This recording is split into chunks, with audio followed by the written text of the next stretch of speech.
ready for the PCB Fishing Rodeo September 23rd through October 9th at Captain Anderson Marina. Join us for the kickoff party Saturday, September 24th with live music from 4 till 7 p.m. To be a part of this exciting event, you can register at Captain Anderson Marina or online at PCBFishingRodeo.com. The PCB Fishing Rodeo, September 23rd through October 9th.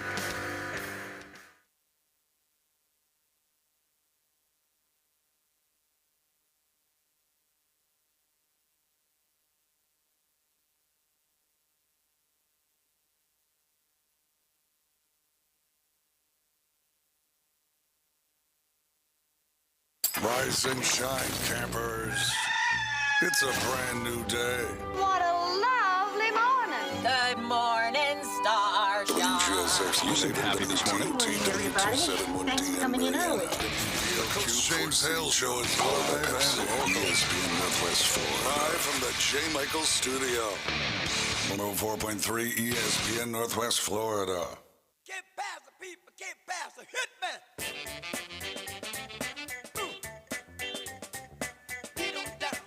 And hit me, 104.3 ESPN Northwest Florida. It's a beautiful Wednesday. What a beautiful week it's been. Brian's with us like every Wednesday. How you doing, Stud? Doing well, doing well. Another beautiful day on the coast. How my swimmers doing? How have you talked to any of the coaches lately around here? Yeah, no, it's going well. The high schools actually are off this week because the year-round club swimmers, which a lot of them are, have a big event over at Frank Brown this week. Almost 500 swimmers from across the southeast will be in, messing up your parking for your granddaughter's soccer game. But yeah, it's going to be a good weekend for them. Got a lot of people coming to town, and then the high schools will be back at it, I believe, next Thursday. And speaking of back at it, Good Lord, the legend. he is brings here. gifts. You know what? I don't know. He's gotten older. He's getting older. He's mellowing out. He's being sweet. Leave him alone. He is Just leave so him alone. nice. The man, the myth, the legend, the oldest school, and heck, one of those schools in the state of Florida, Bay High School, and the oldest athletic director in the damn country, Glenn Manley. I could be. What's I could up? be. Oh, man, I tell you what, it's great You to be a look good. tornado. Thank you. I tell you what, though, I've got back into the kind of routine, but they really did me a good favor. The principal, Blythe Carpenter, got me a secretary, and guess what? It was the one I worked with before, Cindy Hare, so the team is back All right. together, so it's been really great. You got the band back together. The band is really, we got all going, so that could be good or bad depending on how you look at it. But I'm so glad you're here today. but- I miss you. You know what? I miss you. Well, we don't get any fights with anybody anymore. I know It's I know boring to you not it being is here. boring, isn't it? So, yeah. Heck, you I know. miss that gun pointing at me every day when you come in here. We take the Well, bullet well, that's out. what happens when you give him papers. Yeah, That's right. Well, he'd come in with a gun every day, but we would, Conrad and I would take all the bullets out, and we'd keep the bullets, I and had then one we'd in give my the bullets pocket. after. Give him So- one. hey, Give so- him one in case something Yeah, happens. like Barney. Barney had one. So you thought. Yeah, so he thought. Anyway, I tell you what, though, there's some great things going on at Bay High right now. Tell us about that. What Well, is I it? tell It's you what. Bay Day, man. Well, we did some things that, I was gone last weekend. Me and Coach Moon went south to Newport Richie, played a little golf, and had a good time. That's where you at. So, Okay. So anyway, I was kind of like you. I just took a weekend off. I don't blame you. But we have, first of all, I want to give a shout out to Buffalo Rock for a couple of weeks ago. Got in the pinch on the hospitality room, some things. I just called Beth, and she said, come on by. They're unbelievable. And then shout out to Rib Crib on 15th Street. Yeah. Andy Siegel and Chris McMillan. They are sponsoring the hospitality room, feeding the referees, and also the coaches' meals on Are they Sunday really? afternoon. Wow. So if you get a chance, go by and see them. Man, it's great food over there, and they're having mostly they're starting to slowly put up, but memorabilia from Bay High School, and Wow. so Now, it's what street's that? it's on 15th Street. That's right. Yeah, it's okay. right there, almost across new from one, U-Haul. the Yeah, new one. yeah, Yeah, the new yeah. one. And but they, they do a great job. All the teachers go by there and have lunch every once in a while, and they have great food, great salads. Yeah.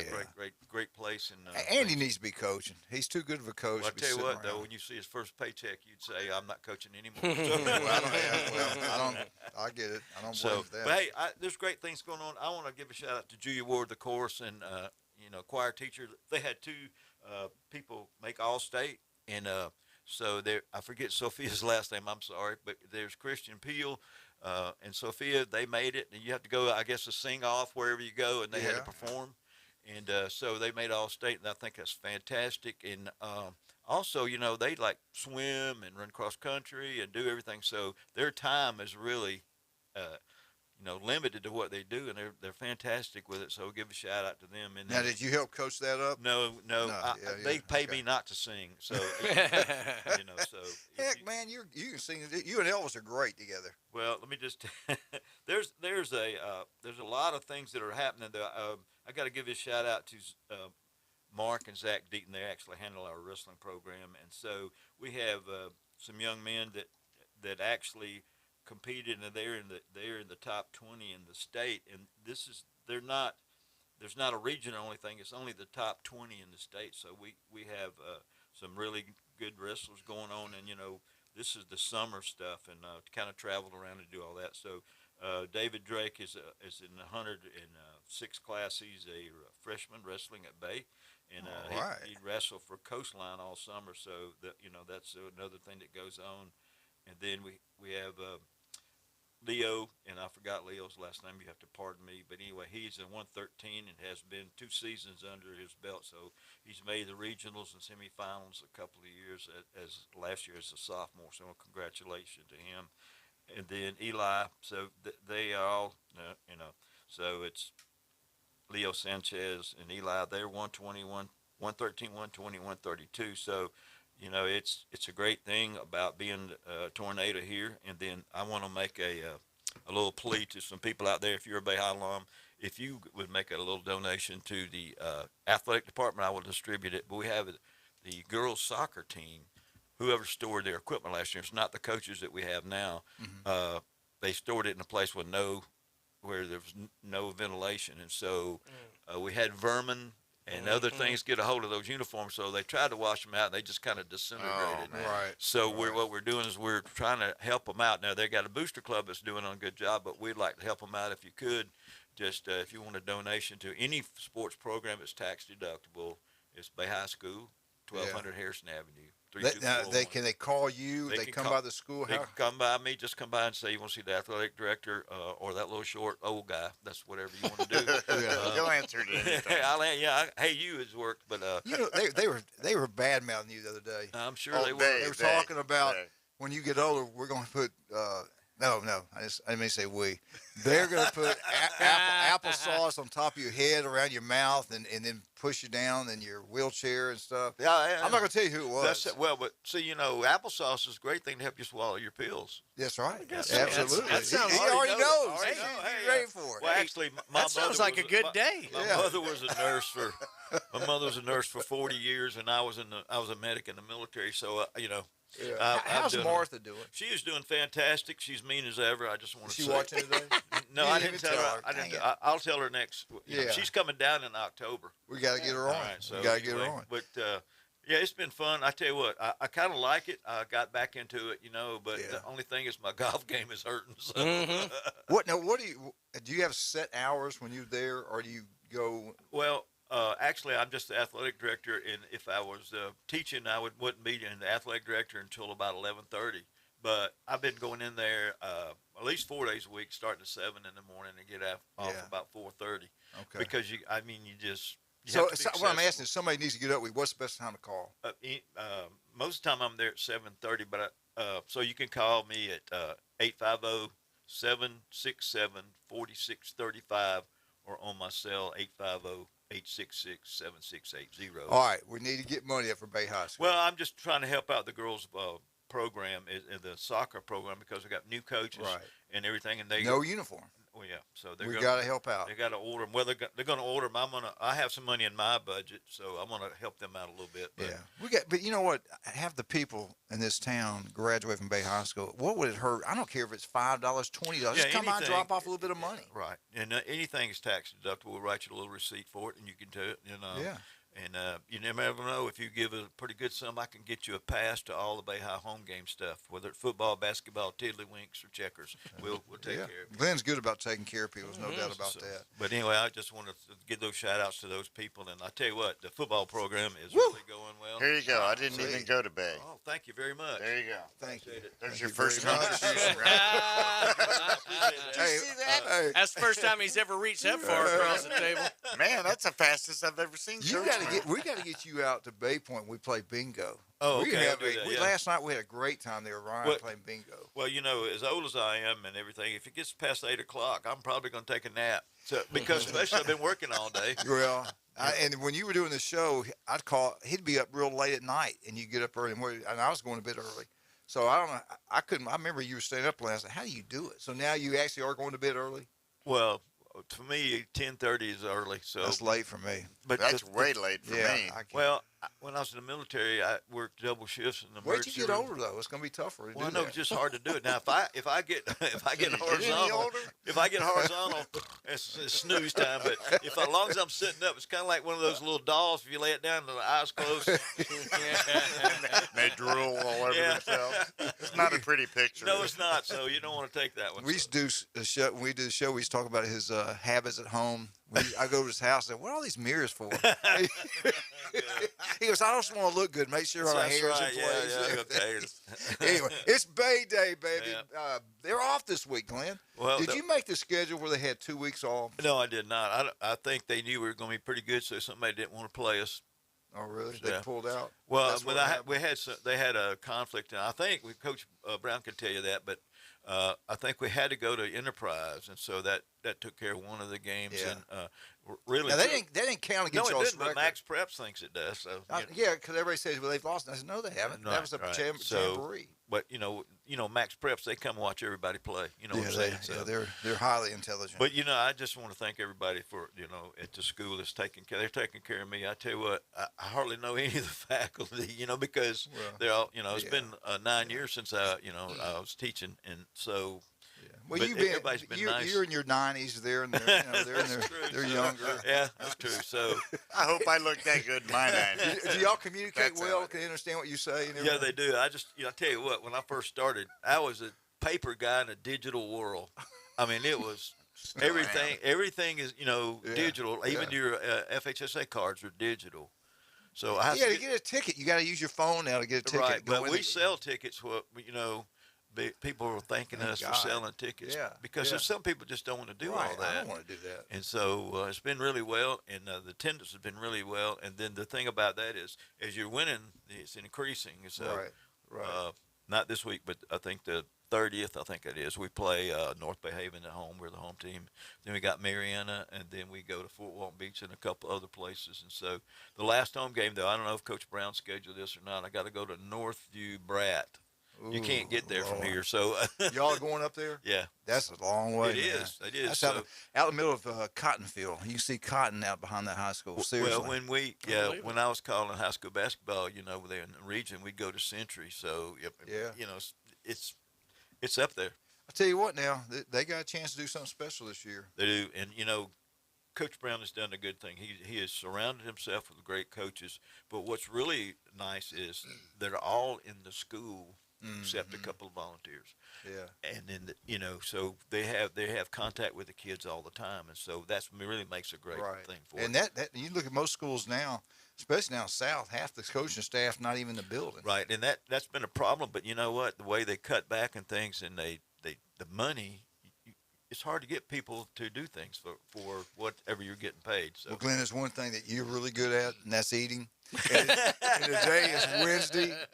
Wednesday means it's J. Michael's world-famous spaghetti. Right. It will be packed out at lunchtime. Matter of fact, you show up today, you can buy my lunch. Wow.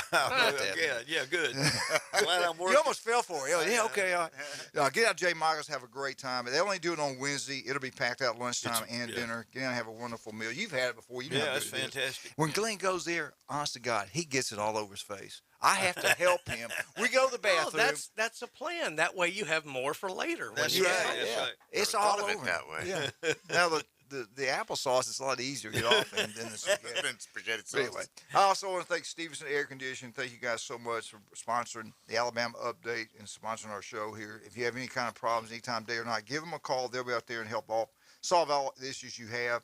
Go ahead and do what Dr. Mitchell, heck, half of us in here have done. Get a brand new unit. All it does is going to save you money. It actually pays for itself. Stevenson Air Conditioning, number one. You always talk about the great people at Buffalo Rock and great things. They helped out again. Yes, they do it every time. Yeah, I don't think people realize how much they help out Bay County. Oh man, it's fantastic. They do such a wonderful job, and you get the jam on the beach and all that stuff. So it is fantastic. I don't know how else to describe it. It's a great place to work too. Great community people. Yeah. Great community. Also, just like Chuck Tucker, South Oak Title and Closing, all the big time realtors use them. They don't want any surprise. They want anything done correctly the first time.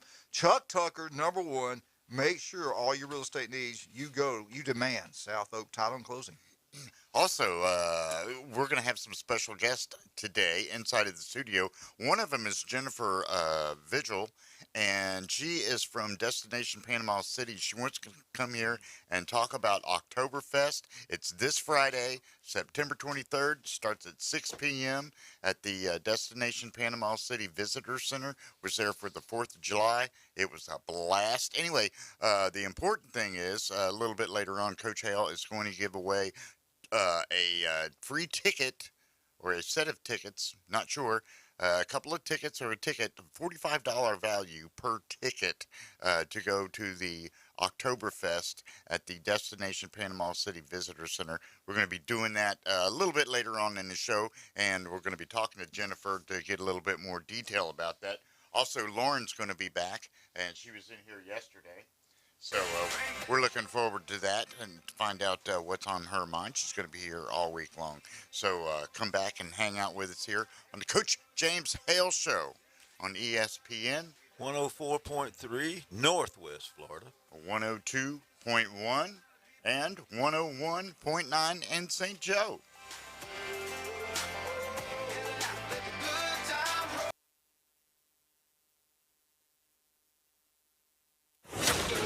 ESPN Northwest Florida is your touchdown headquarters for the Mosley Dolphins and the Auburn Tigers. Touchdown, Auburn! Plus, premier college and NFL games. Touchdown!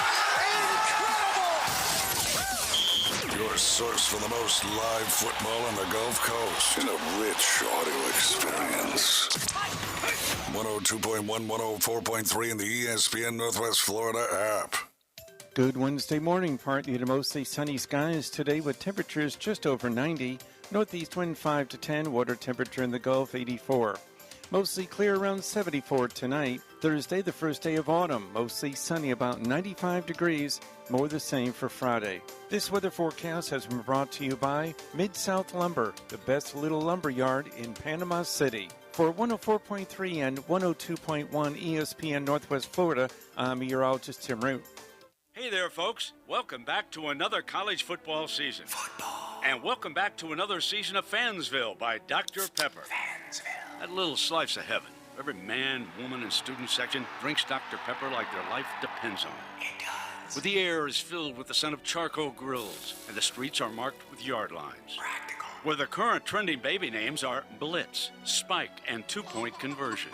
Adorable. And recruitment starts before you're born. It's a linebacker. Where NFT stands for Not Fun Tailgate, and DIY stands for Dr. Pepper is Yummy. It is. It's the place off-season fever dreams are made of, where the right to life, liberty, and barbecue is written in the town's constitution. Saucy. And the current forecast is sunny, with a 90% chance of the skies opening up and raining down delicious droplets of Dr. Pepper. Grab a bucket. Get ready for anything to happen this college football season on Fansville by Dr. Pepper. The one fans deserve. Grab some today. Welcome to It's the Coach James Hale Show. But I believe diversity is an old wooden ship that was used during the Civil War era. Live from the J. Michael Studio, 104.3 ESPN Northwest Florida. And welcome back to 104.3 ESPN Northwest. For all you good folks down in Mariana, you can listen on 102.1, Port St. Joe, 101.9, New York City, I think it's 99.3. Vegas, it's 99. We're here, we're there, we're everywhere. South Korea, it's Glenn knows a lot of people over there. Yeah, but here's the thing: you can actually pull it up on your phone, no matter where you are. All over the world. Or Facebook. Yep. Yeah, unbelievable. All right, it's Bay Day. Every Wednesday's Bay Day. Glenn Manley, the oldest athletic director in the nation, is in here with us. And let's bring in one of the best coaches in the state. Coach Brown, how you doing, sir? I'm good. How you guys doing this morning? Well, we have donuts. You want me to bring you one? Coach, that would be awesome, man. No, Coach. I'm telling you what, they're not going anywhere. Coach Hale takes a bite off of one or two of them, throws them back in the box. That way nobody. I've always heard that about him. I heard he marks the territory like that. Well, it's true. I've watched those dogs all these years. Anyway, Coach Brown's with us. Coach, let me go over these scores real quick. I know you guys are off. I want to hit them one more time. South Walton beats Arnold 24-12. Mosley 42, Leon 0. North Fort Myers 41, Graceville 8. I love Tyrone Bower. Mariana 24, Rutherford 7. Bill Thomas and Sneeze 46, Holmes County 33. Chipley 40. Vernon 0. Wakulla 30. Bluntstown 6. Port St. Joe 45. Port St. Joe bounces back 45. Pike Liberty Arts 0. Anything surprise you this week in high school football? Any of these scores surprise you, Coach? I was kind of shocked that Wakulla jumped on Bluntstown the way they did. I know there's a big discrepancy in the in the classifications, but I know Bluntstown is a really good team, which for me, it's kind of scary to think about because Wakulla's in our region, and for them to jump on Bluntstown the way they did, they must be they must have a really really really good ball club. St. Joe, jumping on Pike Liberal. Pike Liberal has won 3 or 4 state championships in the last few years in Alabama in their classification. So that was not really a surprise. I was just shocked that they jumped on them and beat them the way that they did. And you were talking about you mentioned the Graceville score, and Tyrone. I actually went out to Bozeman to that game and hung out on the field for a little bit there in pregame and caught up with Tyrone. And I think he's gonna wind up doing a great job there. It's just a crazy situation. He was telling me that they told the after last football season they told the kids at Graceville that they were going to be a K-8 school and they weren't going to have football. And then back in July, they decided they were going to keep it open and make it a high school, and a lot of kids already transferred out. So he's in a pretty different situation there as far as trying to, get the program back up and going, and hopefully maybe get some kids back. But I think they hired the right guy for the job. Because one thing Tyrone's going to do is he's going to love on those kids, and he's going to work them in the weight room. And I think if the kids will, if they get back over there and the ones that are there will stay, he'll wind up turning that thing back around. Yeah, Tyrone Bower is a great football player. Rutherford played at the University of Southern Mississippi, and one of the finest men I've ever met. Great Christian man. I love him to death. Did he get married? He got married, right? No, sir. Oh, he didn't. Okay.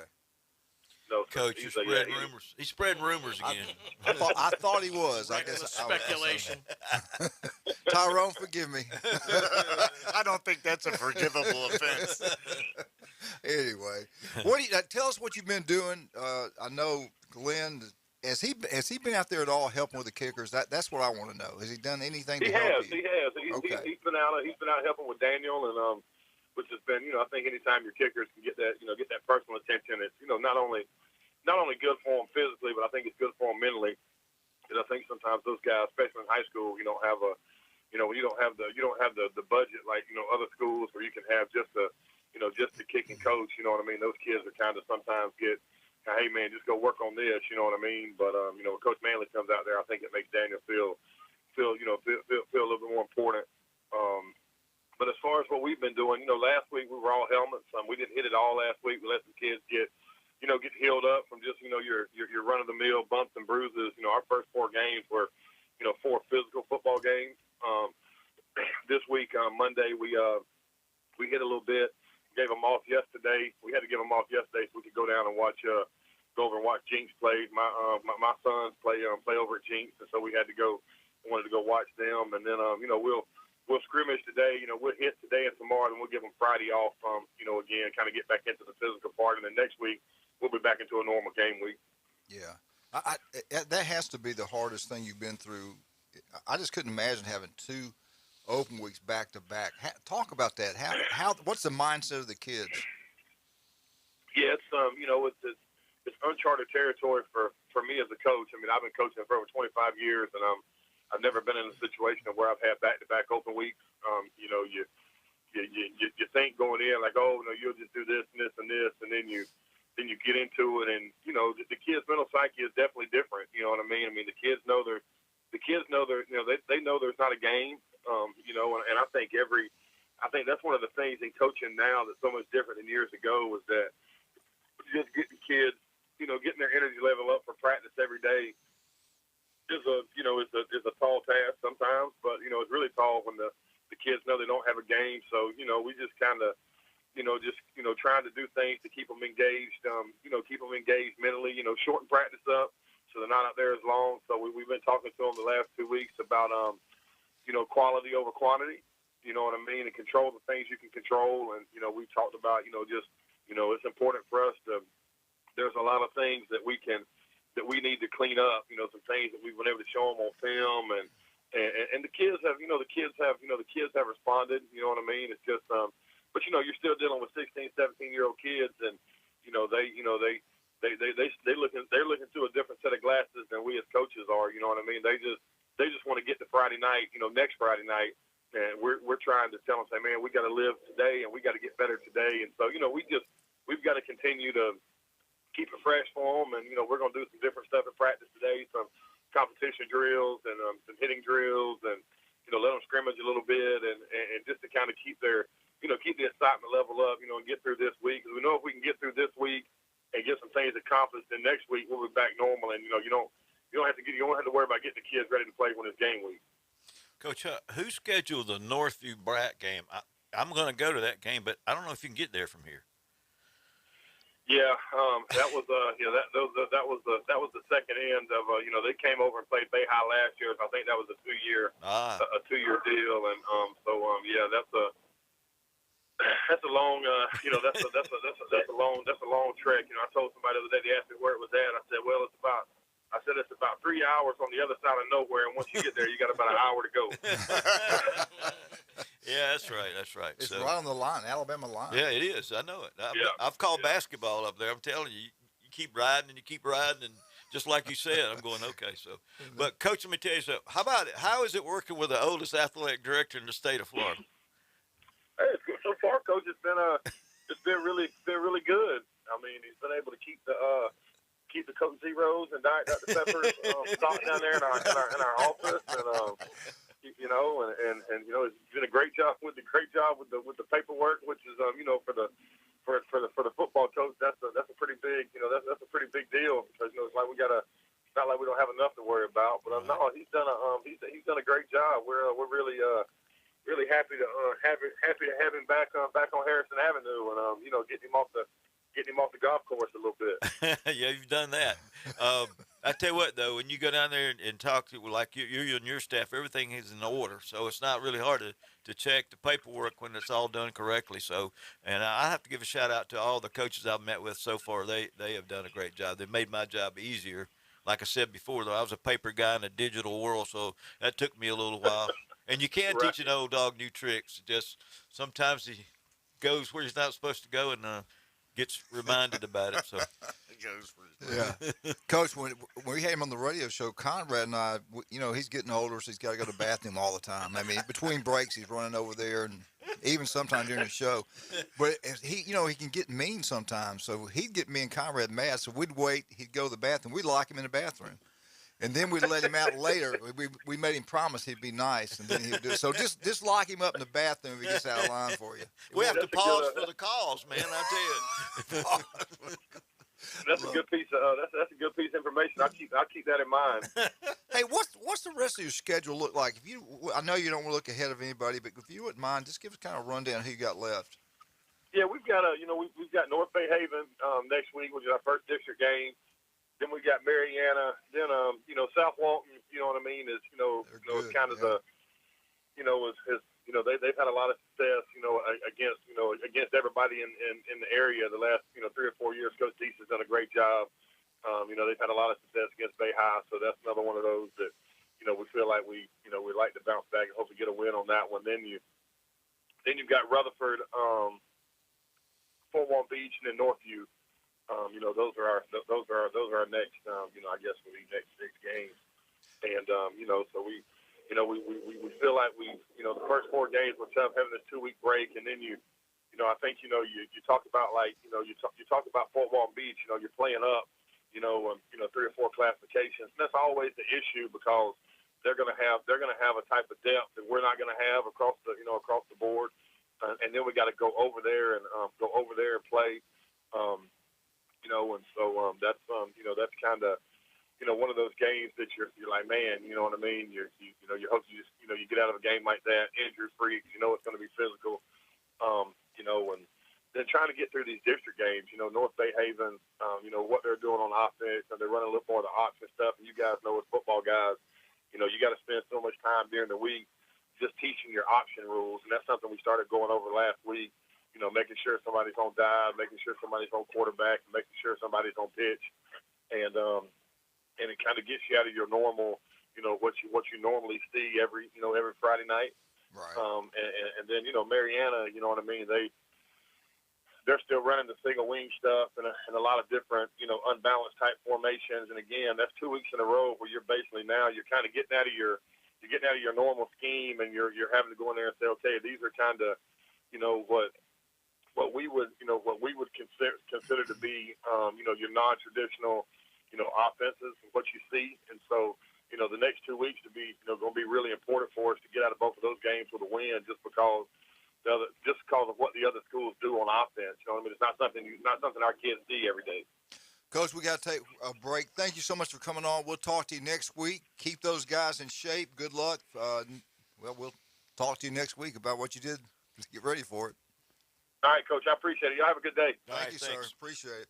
Tell you what, buddy, he does a great job. He does. He's just like the legendary Dr. Chad Mitchell. Absolutely. I tell you what, 23 years on Bay County sidelines. Any type of injuries, all you got to do, call Chad Mitchell. He'll be there for you. You don't have to be a great athlete. You can be like Glenn Manley. Just go see Chad Mitchell. He'll fix you up. Bay Point Golf. If you love golf, there's only one place to go. That is Bay Point. Last night, Club 72, they had bingo going on. Great meal, great time. Ron Movey did a great job there. That Cajun place, Glenn. Yes. 75-cent wings. Ooh. 75-cent wings. Where can you get that? You can't buy anything for 75 cents. I'm just thinking of all the birds having to walk with their wings gone. So. Well, they gave their all to make you happy. It's kind of like the frog legs. A lot of frogs in wheelchairs.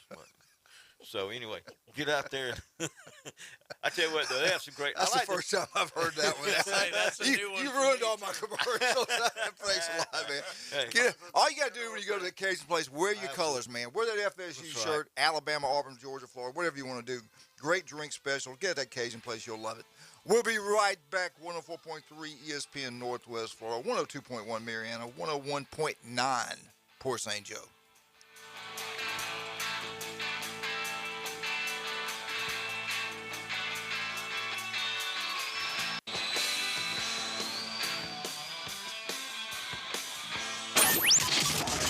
ESPN Northwest Florida. Here's what's happening. Listeners in Northwest Florida and South Alabama, be prepared. It's hurricane season. We're collecting items residents here and around the country will need in the event of a hurricane. Toiletries, garbage bags, diapers, over-the-counter medicines, clothing, batteries, first aid. Items can be dropped off at our new offices on the beach. 204 Ellen Lane, Suite B, Panama City Beach, 32408. Hurricane Relief America is sponsored by Event Production, Blab TV, and ESPN Northwest Florida. Get ready for the PCB Fishing Rodeo September 23rd through October 9th at Captain Anderson Marina. Join us for the kickoff party Saturday, September 24th with live music from 4 till 7 p.m. To be a part of this exciting event, you can register at Captain Anderson Marina or online at PCBFishingRodeo.com. The PCB Fishing Rodeo, September 23rd through October 9th. I don't always talk to Alabama fans, but when I do, I ask for large fries.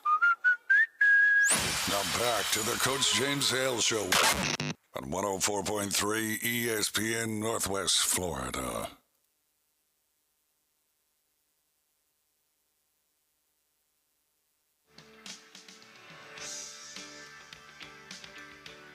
And welcome back to 104.3 ESPN Northwest Florida. We go from Glenn Manley has to get back to work. I appreciate him bringing the donuts in. Does a great job as the athletic director at Bay High School. Seems like he's been at Bay High School since 1950. You know what? Because he has. Because he has. That's true. Did you graduate from Bay? What? I didn't know that. Now you're not from Bay. No. You're from New York. New York. That's right. You're the Yankee. I We love you. I know. Tell We everybody love- who you're talking to Yeah, here. yeah. Well, I love this Yankees. Introduce yourself. Jennifer Vigil here this morning. With Jennifer, you guys. you've been here before. I have You been. did a great job, by the way. Thank I you. enjoyed it. From Destination Panama City. Yeah. Well, what is all going on? What do we got going on now? It's huge. It's Oktoberfest weekend. And I always say, like, this is my favorite weekend because it kicks off, like, fall is football and festivals. And beer. Yeah, and it's craft beer. So Friday is the big craft beer festival behind our office. And there's bands and there's food trucks. And if you have a ticket, then it's all you can drink craft beer. And then Saturday is the Free Street Festival. So big weekend downtown Panama City. It's perfect that it's behind your office because that's where Coach will end up after. That's right. It's a nice place back there. And a little bit later on in the 8 o'clock hour, we're going to give away a free ticket. Yes. With $45 value, free ticket to go to that thing and drink free beer. Can't Now, beat that. Today is a weird day. We got Dr. Ward on, and at 8:30 we got the Gator himself, Mark McLeod, that comes on every week. So y'all bear with us. We got to get everybody. And Lauren's with us. We're going to be talking about everything she's got Plus, going we're on. moving the studio. Yeah, the from one studio's place. moving. As you can tell, we're in a moving process. It's been crazy. Pardon our dust. Yeah, pardon us completely. Hi, Doc. Dr. Ward, what are you doing, big guy? Well, I don't know about y'all, but it's not a weird day for me. It's a beautiful one. It is perfect weather, and everyone coming down to Panama City, Bay County this weekend should have a great one. You should be in the studio today. We got two beauties in here today. Why, thank you. I'm not talking about Brian either. And I'm definitely not talking about Glenn. We threw Glenn out, put two good-looking women in here. You missed out today, Doc. I'm sorry. You know what? I wish I could be there. I know it. Hey, I want to ask you something. I don't think you've seen it yet. We're looking ahead to 2023. I know we got a big game this week. Tennessee game day is going to be there, but they've got out. I'm wondering how many games you'll go to. I'm looking at Florida's schedule for 2023. I don't know if you're going to go to the first game or not at Utah. Are you going to take that trip? No, I mean, I'd love to, but I mean, it's hard to travel Labor Day weekend. School's back in. Kids got various things going on.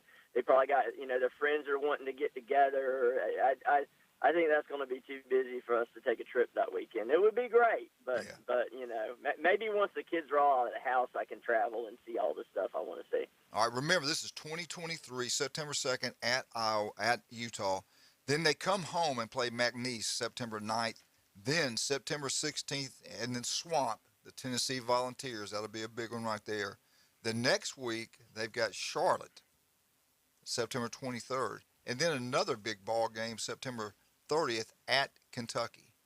Vandy is next, October 7th. Then South Carolina. Then the biggest tailgate in the world. We're in Jacksonville, Georgia.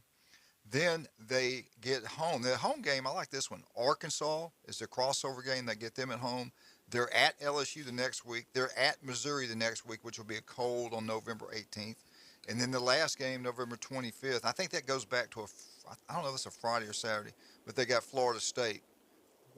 As a ticket holder, season ticket holder, what do you think about that home schedule? McNeese, Tennessee, Charlotte, Vandy, Arkansas, and Florida State. I saw it yesterday when it came out, and it's only 6 home games. This year we had 7 home games. I find it to be a little underwhelming home schedule because really we only got of games that you would really be excited about going to see. We've only got Tennessee and Florida State, and neither of those games are really, games that, Florida State, of course, but they've been down for so long. So, we've kind of got a streak going there. And, of course, with Tennessee, we've won, 17 in the last 18. So, funny enough, now Florida's getting up more for Kentucky. Really, and LSU's always won because that's one where we've swapped. And then, Georgia Yeah, I think they've won 3 in a row now, so it's not crazy lopsided yet, but we got a lot of work to do to keep that one from getting one where the Georgia fans don't feel like it's a rivalry anymore. But it'll be a while before we get there. All right, I want to run this by you. This is I think it's USA Today or 24/7. I'm not sure. Girls, y'all jump in here and see what you think about this. Las Vegas Bowl. This is SEC schools. I tell you what. Let's start with Florida. They don't have Florida doing very well. They have Florida going to the. Where is it? I just lost it. Great. Florida, the Music City Bowl. That's a nice bowl. Go to Nashville, have a good time. That's a great party place. Nashville, Doc will probably go this one if they go to Nashville. Nashville will be versus Iowa. That might be a good matchup because offenses That'd be there. a fun game, yeah. Yeah, both teams can't score, so that, neither team can throw a football across the field. Doc, what happened? The guy was the Heisman Trophy candidate week 1, and now he can't throw a football. You know as well as I do, sports is all about confidence and mojo, and he had it and he lost it. Yeah. So who knows? He just needs to get that back. I will tell you this: the only chance Florida has this weekend in Knoxville is if Utah Anthony Richardson shows up. If Kentucky or South Florida Anthony Richardson shows up, it's not gonna be a good day. Yeah, well, they hired Austin Powers. He's going to come talk to him. He's going to be with him all week. Well, and I will say this, and I get with the coaches. I got one person that got it. I got one guy in the studio that got it. I gave you a half chuckle. Yeah. Thank you, ma'am. You're welcome. But it took me a second. Yeah. But his coaches are holding him back. Just so you know, I think so. So the issue being the backup quarterback Jack Miller is not available due to injury. So it is partially Napier and the coach's fault because they're telling the guy, don't run. Right. And that's what makes him dynamic is his ability to run. So I'm hoping that the coaches finally say, well, screw it. Our season's on the line here. We have to beat Tennessee. I hope they say, run, Anthony, run. Yeah.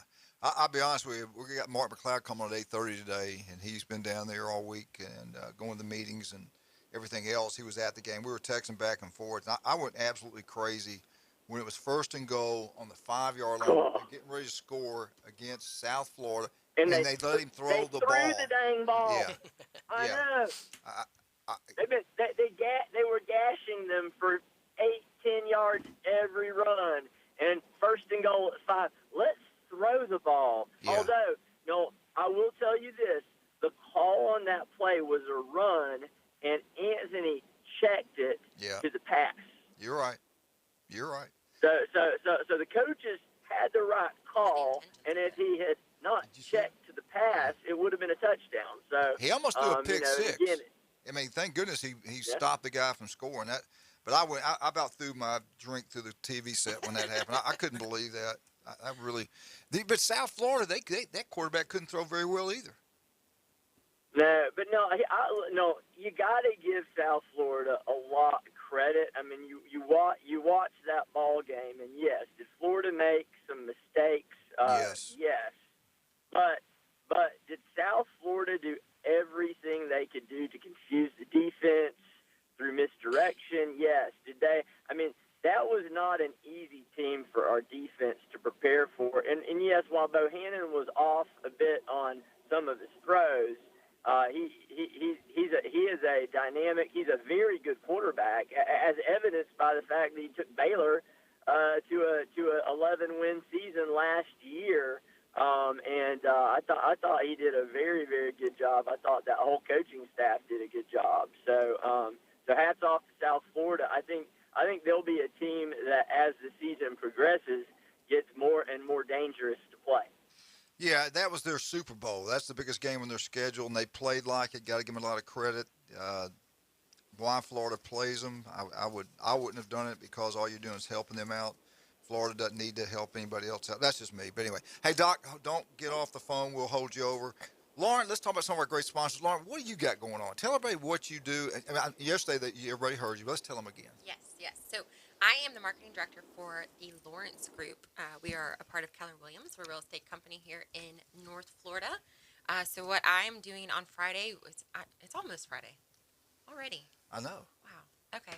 Time passes. You got another day to come in here, too. Yeah, I get to come in for the rest of the week. So Friday we are having a calling contest from 9 to 4. So all you do is you pick up the phone, give us a call, and you are entered to win 5 different prizes. And they're all centered around tailgate. And that number is 850-919-3299. How about that? Is that pretty good? Is that pretty good? 99. You remember that 9? I remember those 9s. 850-919-3299. Yes. Write it down. Call. I know some people are going to be calling in. Oh, some of those prizes, like the grill, the cooler, projection, the projection, and the what cornhole else? boards. So the cornhole boards are actually custom too. So did you get that number? We're not you got that number written down? 919-3299. Look at that. We had 5 people yesterday couldn't do it. We couldn't do it. I couldn't like, now it's going to be burned into my brain. It I'm is. with Lauren. Lauren, I'll call in for you for the rest of the week. Absolutely. Yeah. Well, so start calling in Friday at 9 a.m. Friday at 9 a.m. Friday at 9. Yeah. And then until 4. And then we're actually announcing the winner the winners. There's 5 winners at 5 p.m. that day on Facebook Live. Okay. Yeah. And you'll let us know on next Monday or the Monday after? Yeah. Okay.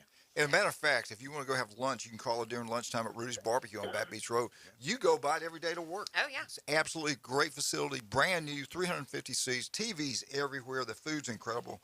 But I'll tell you what, Brian, that turkey plate, that turkey sandwich is the best you'll ever stuff. We had it for The wet Thanksgiving. brisket.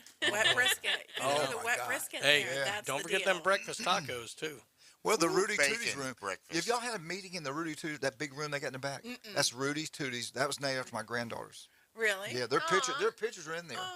Yeah, they love that place. That's their favorite restaurant.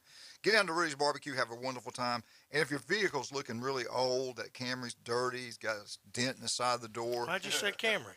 Oh, sorry, I didn't realize that was your car I was talking about.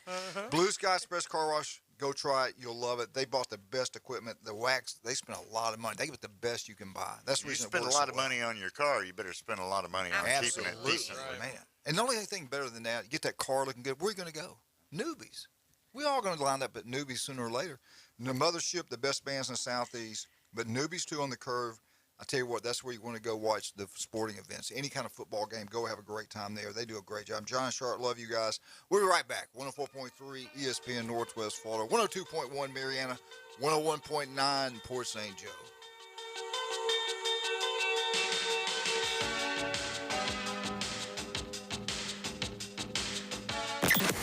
Weather in the Panhandle never stops. Turn to 104.3 ESPN Northwest Florida and staff meteorologist Tim Root for up-to-the-minute weather reports all day long. Moving northwestward into the Gulf of Mexico by the weekend. In-depth storm coverage. Gusty winds up to 60 miles per hour. And breaking weather as it happens. We do have a tropical storm warning. ESPN Northwest Florida. Rely on it. Good Wednesday morning. Partly to mostly sunny skies today with temperatures just over 90. Northeast wind 5 to 10. Water temperature in the Gulf 84. Mostly clear around 74 tonight. Thursday, the first day of autumn. Mostly sunny about 95 degrees. More the same for Friday. This weather forecast has been brought to you by KHS and Associates, your source for affordable health insurance. For 104.3 and 102.1 ESPN Northwest Florida, I'm meteorologist Tim Root. Whether you're cheering from home or at the game, the Lawrence Group Keller Williams is giving you the chance to call in to win a Blackstone griddle, a Yeti cooler, a 4K HD projector system, a gift card to Beef O'Brady's, and custom cornhole boards with your favorite team. The Lawrence Group Keller Williams wants you to have the ultimate tailgate. Call 850-788-7647 this Friday, September 23rd between 9 and 4. Call in, answer a few questions, and you're entered to win the Lawrence Group Tailgate Giveaway. Trying to figure out where to eat with your family or a group of friends that can't agree on what they want is hard. Well, not anymore. Jin Jin Super King Buffet has something for everyone with extensive options, including top quality seafood, hibachi, and even a sushi bar. Dine in for lunch or dinner 7 days a week or call for takeout 850-238-8589. Come enjoy Jin Jin Super King Buffet today at 9802 Front Beach Road next to Wonderworks. His biggest fear about the zombie apocalypse is all the walking. It's the Coach James Hale Show, live from the J. Michael Studio on 104.3 ESPN Northwest Florida.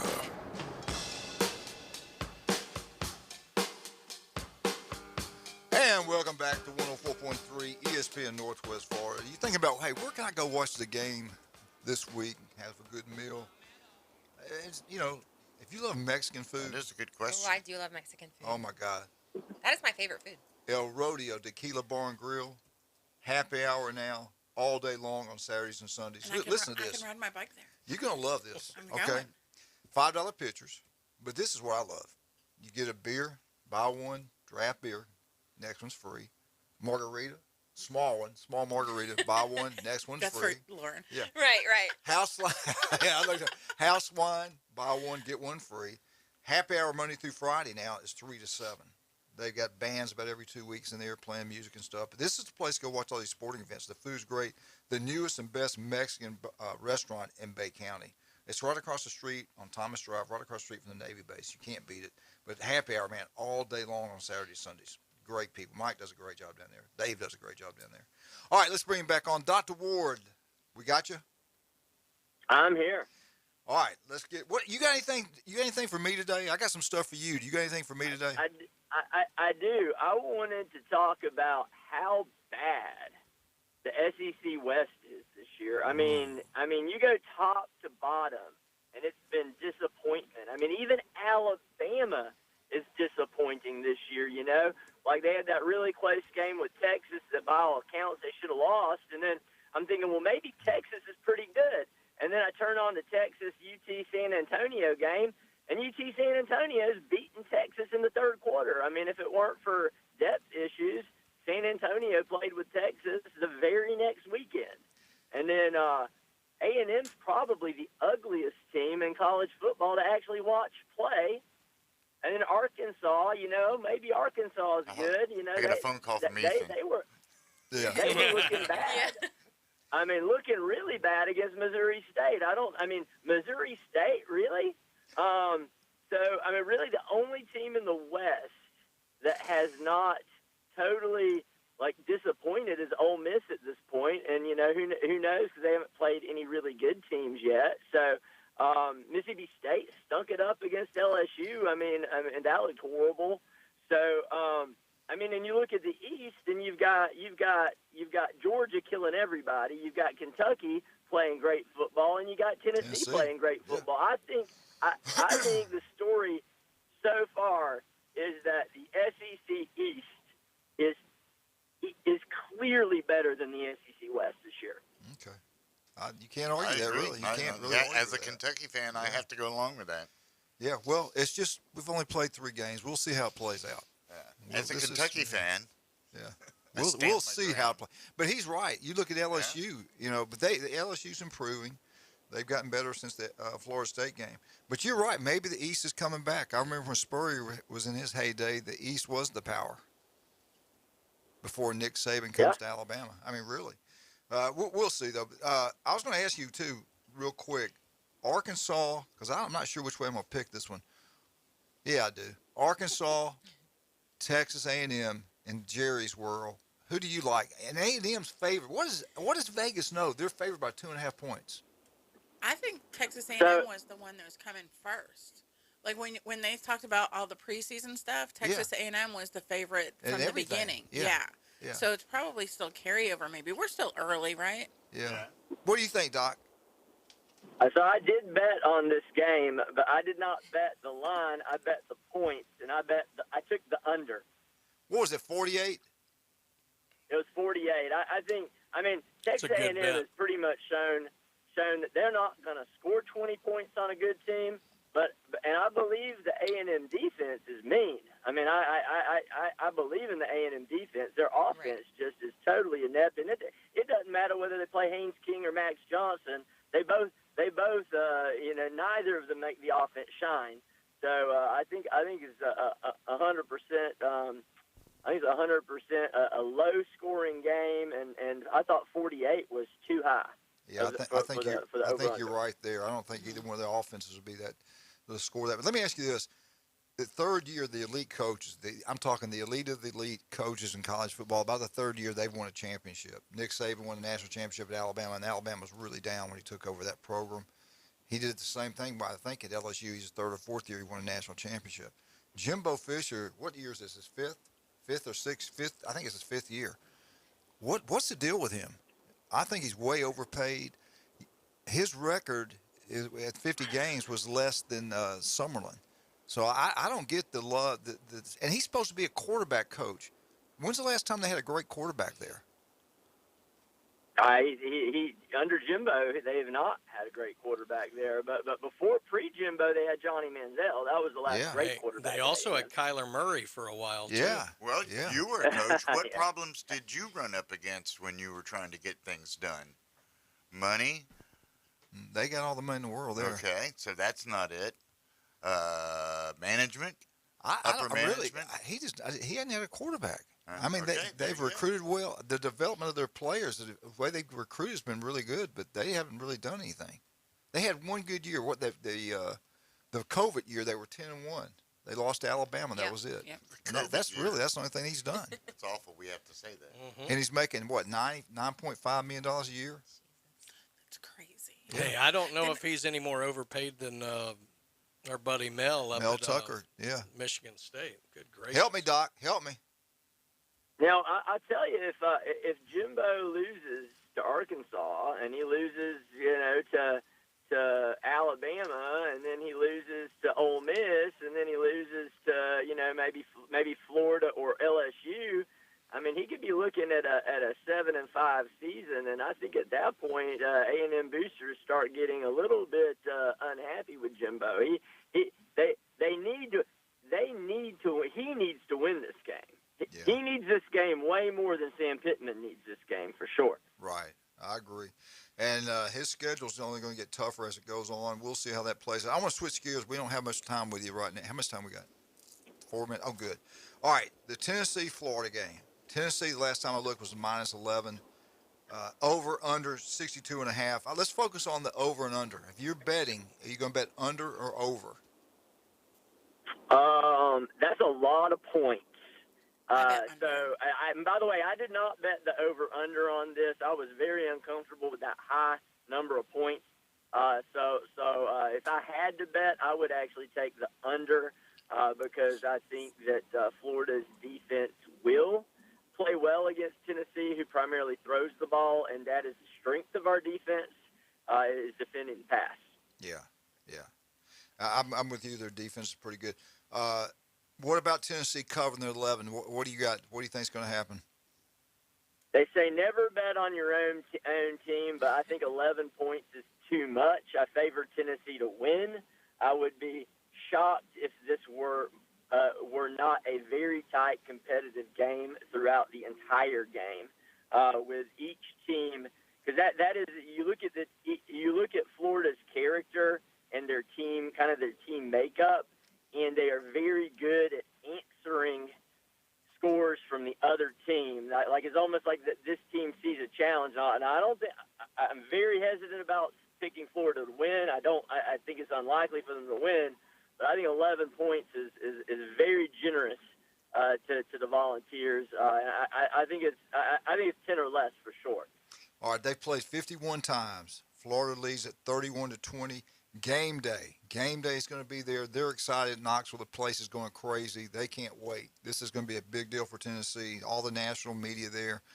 But game day, all-time record for Tennessee: 9 wins, 12 losses versus Florida Gators, 3-6 when game day's been there. So Florida's played really well against Tennessee in big-time ball games. Against Florida, overall, they're 3-6 game day. What do you think about that? Does that help? Does that hurt? Does it matter? Well, another thing I want y'all to remember is that when that very cocky Tennessee baseball team came to play at Florida, somehow they managed to get into the Florida locker room, football locker room, and take some photos that were very offensive to the Florida football team.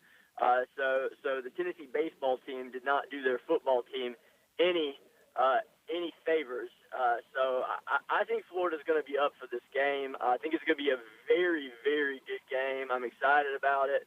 But again, I agree with Vegas. Tennessee should win. By all accounts, Tennessee should win this football game.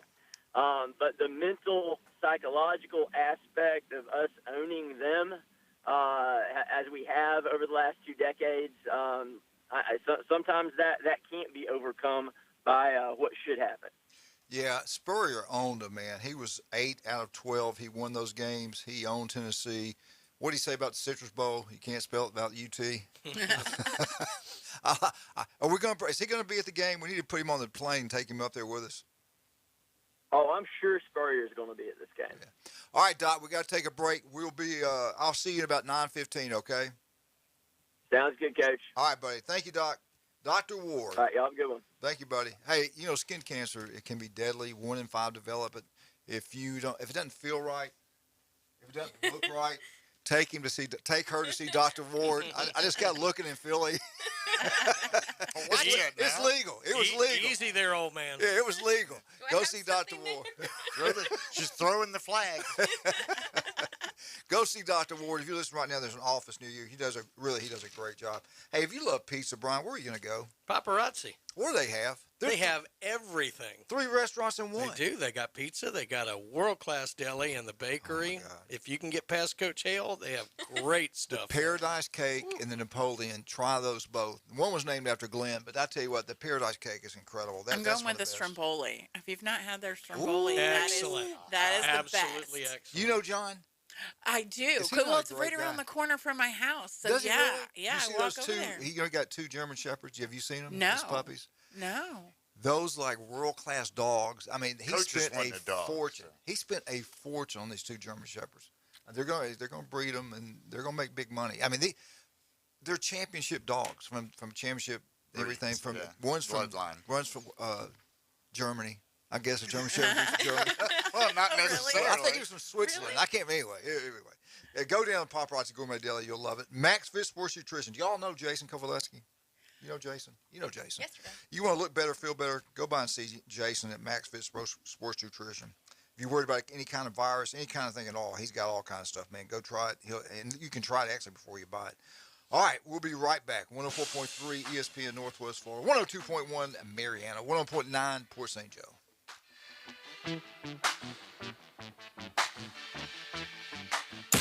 Weather in Northwest Florida can change on a dime. Gale force winds bombarded with heavy rain. That's why 104.3 ESPN Northwest Florida has the most up-to-date forecast on the Gulf Coast. Hi, this is staff meteorologist Tim Root. With over 40 years of experience, I know just how fast we can go from sun and fun to a serious situation. For the most accurate and detailed weather when it matters, rely on 104.3 ESPN Northwest Florida. Good Wednesday morning, partly to mostly sunny skies today with temperatures just over 90. Northeast wind 5 to 10, water temperature in the Gulf 84. Mostly clear around 74 tonight. Thursday, the first day of autumn, mostly sunny about 95 degrees, more the same for Friday. This weather forecast has been brought to you by Earthworks of Northwest Florida. For 104.3 and 102.1 ESPN Northwest Florida, I'm meteorologist Tim Root. We know that juicy, cheesy, grilled to perfection burger sounds amazing, but it does sound like something is missing. Pepsi, baby! The yin to this burger's yang. Burgers and Pepsi go together like burgers and Pepsi. This perfect blending of flavors makes every bite of lettuce, every sesame seed on the bun, and every sip of that crisp, refreshing, ice-cold cola a journey to Foodtopia. Burgers, better with Pepsi. That's what I like. Is that the sound of an ooey gooey, cheesy, crunchy slice of P-I-Z-Z-A? Obviously. But as good as that sounds, we think it can get even better. Oh, yeah, that's the sound of a freshly opened fizz-filled Pepsi. The only thing that can take this flavor medley of crunchy dough, mouth-watering cheese, and savory sauce to the next level. How about another bite? Pepsi and pizza sound like a match made in heaven and taste even better. Pizza, better with Pepsi. That's what I like. WGSX Lynn Haven, WTOT, W271DN Mariana, WVLQ Port St. John, powered by Pepsi, ESPN Northwest Florida. Put down your natural light. It's time for the Alabama Update. The Alabama Update, weekday mornings at 8. On the Coach James Hale Show at 104.3 ESPN Northwest Florida. Roll Tide, roll. Alabama Updates brought to you by Stevenson Air Conditioning. What a great man he is. Great company. Love seeing those trucks in Bay Point. Any kind of problems, I don't care what time it is, day or night, give them a call. They'll be out there quickly, and they'll solve all issues. It's actually the only thing you can buy that actually pays for itself. You save money every single month on your power bill, and you save money to pay it off. Kind of like Brian did when he tried to get me to buy that brand new vehicle. Said, you buy this thing pays for itself. Didn't ever get that. No, I said, you buy this, and I'll drive it myself. That's what you said. Okay, something like that. Yeah. Anyway, Jennifer, what's going on? We got some big events coming on. What's happening? We do. This weekend is Oktoberfest downtown Panama City. So Friday night is the Oktoberfest craft beer tasting. Tickets are available online, destinationpanamacity.com. Bunch of information there.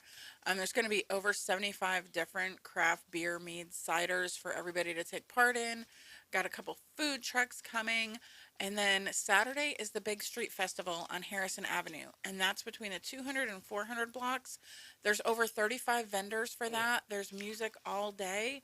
The Steinhaus Gang, the a cappella group, and Tyler James and Voodoo Jelly. Ooh. So it's going to be really fun the whole weekend. The bands you had for the 4th of July, they were good. So Son of Saints is playing for the tasting, the night of the tasting. Okay. But for July 4th, we brought in Dawsey, the band Australia. The girls from Australia. Oh, man, they were good. They were funny, but yet they were great musicians as well. I found them in Nashville. They're so much fun. Yeah, I've seen them play in Nashville. I go up to Nashville a lot. And whenever I go, I see a band, and I'm like, hey, you want to come and play in Panama City? And they said yes. So we were excited. Who wouldn't? Yeah, it's great. So that's your job. You go scout talent and decide who you're going to bring in? That's the least amount of it. But I come up with, like, marketing campaigns and stuff. That's just one of the perks. That just means if I'm thinking while I'm there, I get to write it off, I guess. Yeah, I was getting a lot of write-offs to the exit in up there, I'm sure. Right. Yeah. Okay, cool. Coach, while you're doing the Alabama update, and we got Jennifer here, while you're doing that, I'll take caller number 3 at 850-215-6290, 850-215-6290. I'll take caller number 3. We'll give away a ticket worth $45 to Friday's event.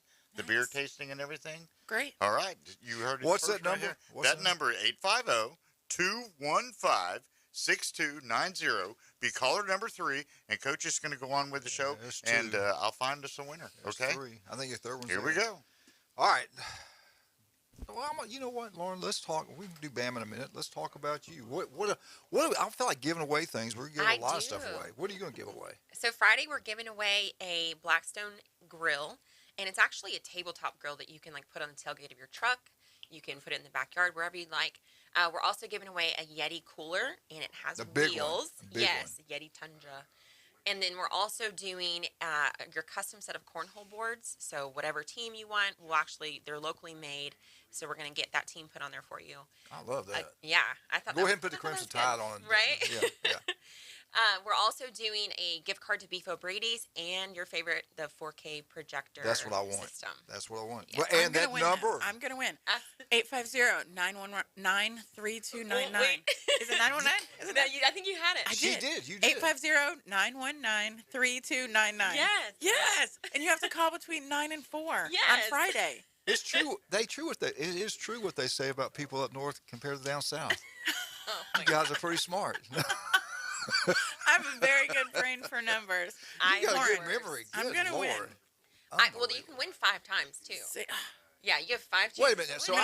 you can win every one of them? You could. If your luck is that good, I will be glad to give you those prizes. Brian, you going to call? Yeah. Now, I'm calling. Monday, Brian, Friday. do you need me to tell you the number on Friday? Friday at 9 o'clock, we'll start calling. You can call all day, so Call you all don't have day. to call right at 9. If you want to take your lunch break and call at 12, feel free. Space out a little bit. If for some reason we don't answer, just call back later. Lauren, do they have to call multiple times to try to win? Oh, so just once, one enter time. some all 5? Yes. Look at that. I'm going to win 5 times. Yeah. Wait a minute. I go Look at back. the kind of Time out. Can I keep calling? That didn't help my odds? No. Doesn't help my odds. Dang it. Okay. You can call if you want. I I'll like talk. I like getting We'll getting say the edge. I like calling, getting the better odds. I'm so excited for Friday. You're going to get calls from 8 and 4-year-old granddaughters and all kind of stuff. Yeah. Voice disguisers. Lauren, can Papa win? Can Papa win? All right. Hey, seriously, great gifts. And let's talk about your company, man. The group, they do a great job now. Yeah. Talk about So it. we're a real estate team here in Northwest Florida. We have an amazing set of agents, admin. Our entire team is so nice. I mean, we cover the area all the way from like Pensacola to Apalachicola, all the way north to, the Florida-Georgia line. We've been in business for about 15, 16 years now. So we've got a good team of, we have our veterans, we have our new agents as well. But, yeah. You do a great job. There's no doubt about that. We got a winner? Sure we do. Who was it? Excited. You would ask me that because his name is Justin. Was the correct caller. Got him a $45 ticket to go to this Friday's event that Jennifer was just talking about. DYBDAL. That's his last name. Oh, yeah. I know him. Oh, you do? No. Oh, okay. Justin. Justin. That's $45. Justin, make sure you say hello to me when you come on Friday. I'll be there. $45. Now, is that for the beer? Yeah, because I'm going to meet Justin. Yeah. I want to go with Justin. Yeah. You get to taste a lot. You get a little tasting glass. We're giving away some openers. A lot of different types of beer, German beer. It's over 75. Wow. Over 75 different kinds of These beer, are meads, wines. craft beers. There's seasonal craft. There's ciders. There's meads. There's ports. And I think we even have 98 Distillery over, near Idlehouse and all that. So they're coming over. This is a big deal, man. This is Going to have some pumpkin spice. I think there is. It's pumpkin. P-U-M-K-I-N. Is it any good? Have you had it before? I'm going to try them all. She's going to have a lot of fun that night. Sip. All right, let's get into Alabama update brought to you by Stevenson Air Conditioning. What's going on with the Crimson Tide? The newest and latest odds to win the national championship. Let's look at them. Let's talk about them. Southern Cal's in the picture now, plus 1,200. Clemson, plus 1,000. Ohio State Buckeyes, they really got a shot to win. That's who I have winning it all this year. Plus 300. Alabama is dropped to second. That was Bama. Now it's the Georgia Bulldogs. Bama's plus 200. And then you got the Georgia Bulldogs at 175. Michigan is in the picture, way out there, plus 2,500. Oklahoma is at plus 4,000. Penn State plus 5,000. Tennessee, your favorite team, plus 5,000. Can you believe that? We both said it now for about 6 months. This is a game Bama's got to watch out for. They've got Vandy this week at I think 6:30 SEC Network. Then Arkansas A&M. Arkansas A&M. But they got to go to Arkansas. I think they'll be pumped up ready for that one. They come back home. Everybody's been waiting for this one. I don't think it's going to be as big as it was. What everybody thought it would be, the Saban Jimbo deal. I'm going to go to that game. But then the next week, they got to go on the road. They got to go to Knoxville. And I'll tell you, it's just hard to beat somebody 16, 17 years in a row. And they've never beaten Tennessee this many times before. I think Coach Bryant beat them 11 or 12 times in a row. Saban's done it, 15 times? It's a series of streaks. That's the way it goes. There were years there where Alabama won or didn't lose in 10, and then Tennessee went 8 or 9 years. So So that's the way this one goes. It could end. That's the what makes matchup. great I hope it gets to about 100, but yeah. I do too. But I'll tell you, the matchup I don't like. Tennessee's wide receivers versus Alabama's secondary. You watch Alabama against Texas, they were behind them all night long, worried about that. Now, I'm going to tell you what, Tennessee has a great shot of winning the national championship. They got a great shot to being number one in the country before the playoffs. They play. Look who they get to play. They have an opportunity to play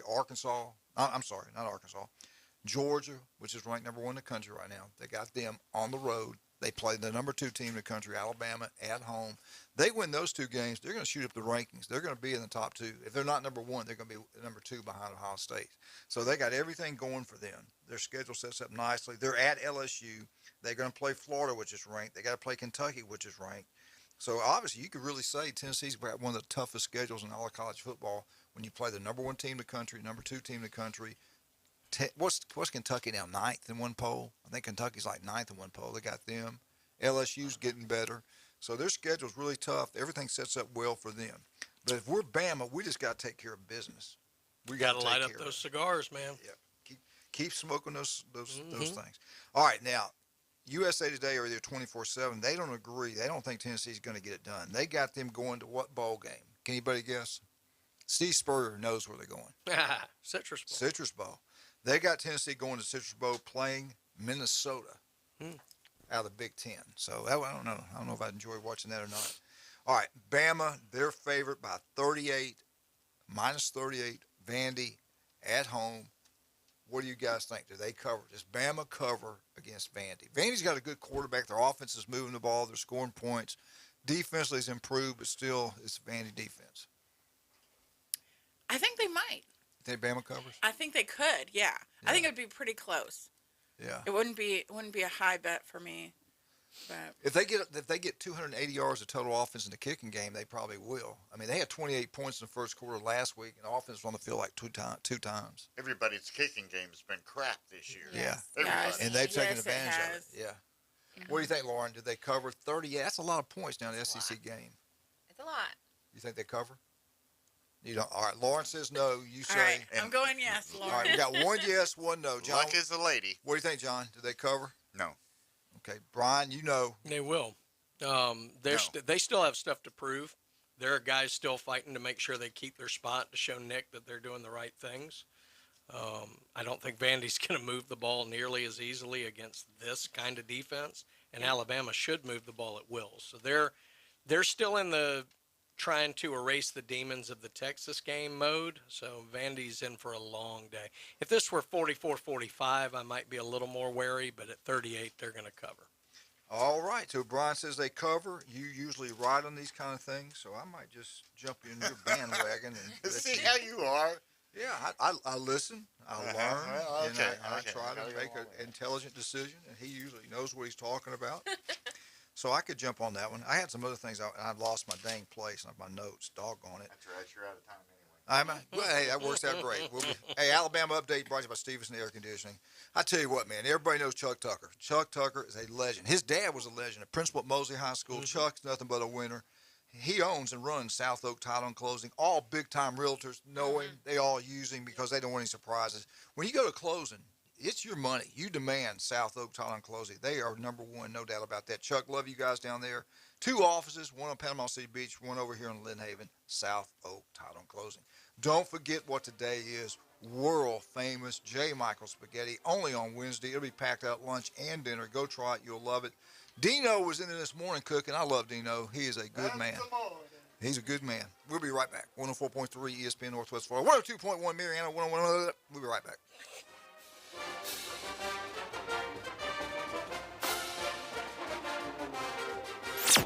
This is your captain speaking. Thank you for flying with ESPN Northwest Florida. Please return to your seats, buckle up, and prepare for launch. It will lay down. Base hit. Here comes Ronald. Braves win it. The defending world champion Atlanta Braves are sponsored by Bill Burr Kia, Beltway Portable Buildings, Reliable Hydraulic Solutions, Ellis Agency Insurance, and ESPN Northwest Florida. And we apologize for any turbulence you've experienced this season with the Atlanta Braves. Good Wednesday morning. Partly to mostly sunny skies today with temperatures just over 90. Northeast wind 5 to 10. Water temperature in the Gulf 84. Mostly clear around 74 tonight. Thursday, the first day of autumn. Mostly sunny, about 95 degrees. More the same for Friday. This weather forecast has been brought to you by Mid-South Lumber, the best little lumber yard in Panama City. For 104.3 and 102.1 ESPN Northwest Florida, I'm meteorologist Tim Root. Sykes Concrete has been in business in this area since 1947, and 3 generations later, they're still going strong. See Sykes Concrete for dirt, sand, rock, and concrete. They can handle any size job from the smallest to the largest. Sykes Concrete pays CDL truck drivers some of the highest wages in Bay County, making $50,000 to $75,000 a year, including holiday and vacation pay, plus health insurance. See Hugh Sykes at Sykes Concrete, 8030 Highway 77, on the right, just north of Southport Elementary School. Los Rancheros has been doing it right for 20 years. Los Rancheros brings a top-shelf dining experience to you with the opening of their beautiful new building. Watch all college and pro games on Los Rancheros' 14 large-screen TVs, with great drink specials daily from 2 to 5, and during all the games. Los Rancheros, the place for live sports and great food, on 23rd Street between Jenks and Harrison.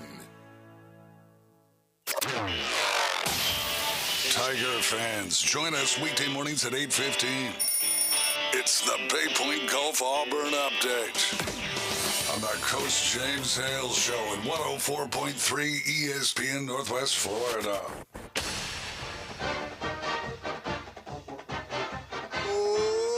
Eagle, hey, Martha, Kenny, James Gualmeyer, all you wonderful Auburn Tigers out there, which a lot in Northwest Florida. Love those Tigers. Everybody's disappointed. Everybody's sad.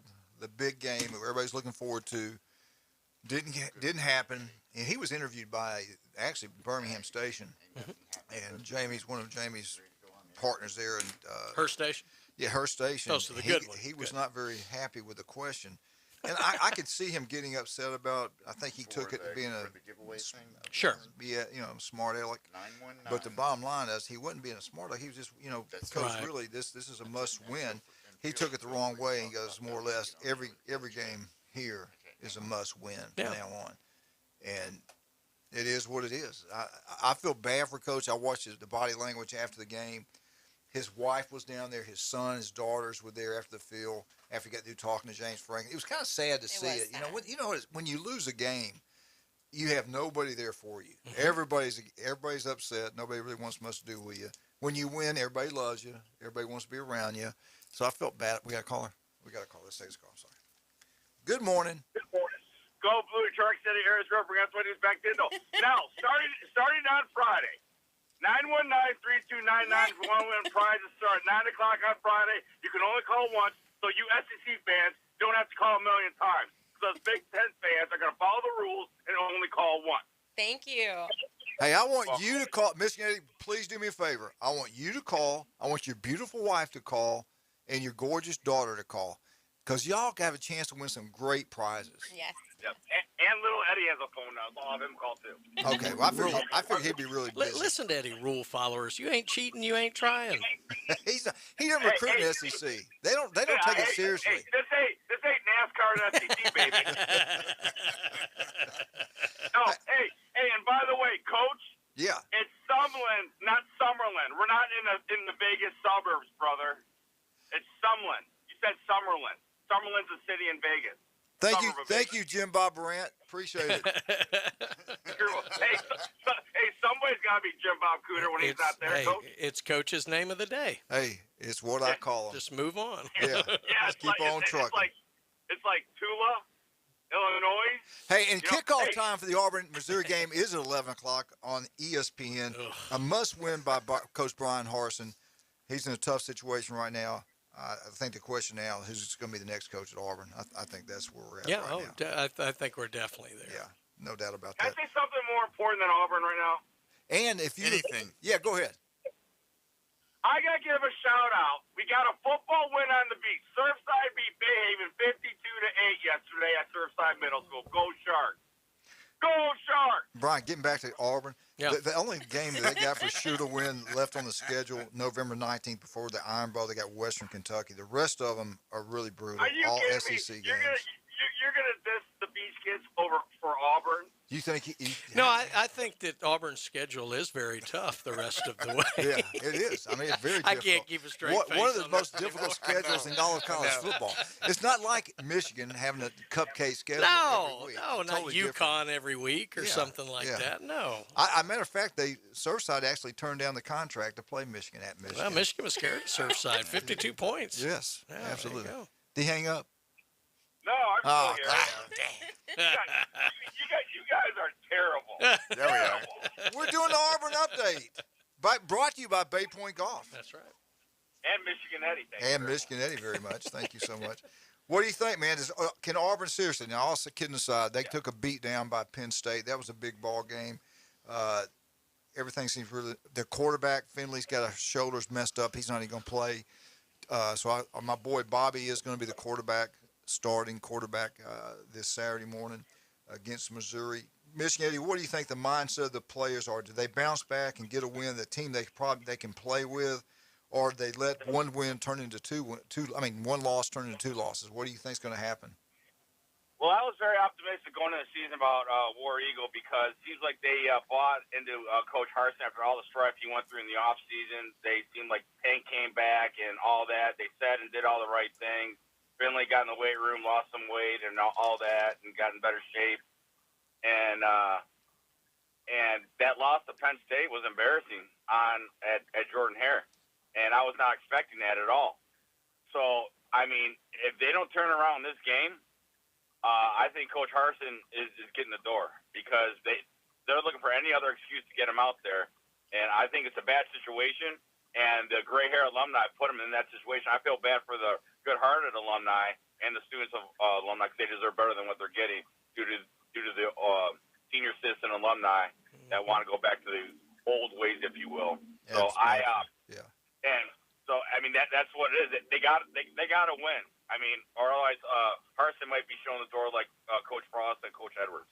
There's no doubt about it. That's the biggest thing to me. Will he complete the year? I don't know. I like the guy. I think he's a good football coach. Let me ask you this. His name's been brought up for the Arizona State job and Nebraska. I don't see him getting a Nebraska job. Arizona State, I think he's got a possibility of getting that job. If some miracle would happen and they won the rest of their ball games, and if I'm him and I got offered to another job, I think I would take it the way he's been treated. Am I right or wrong about that?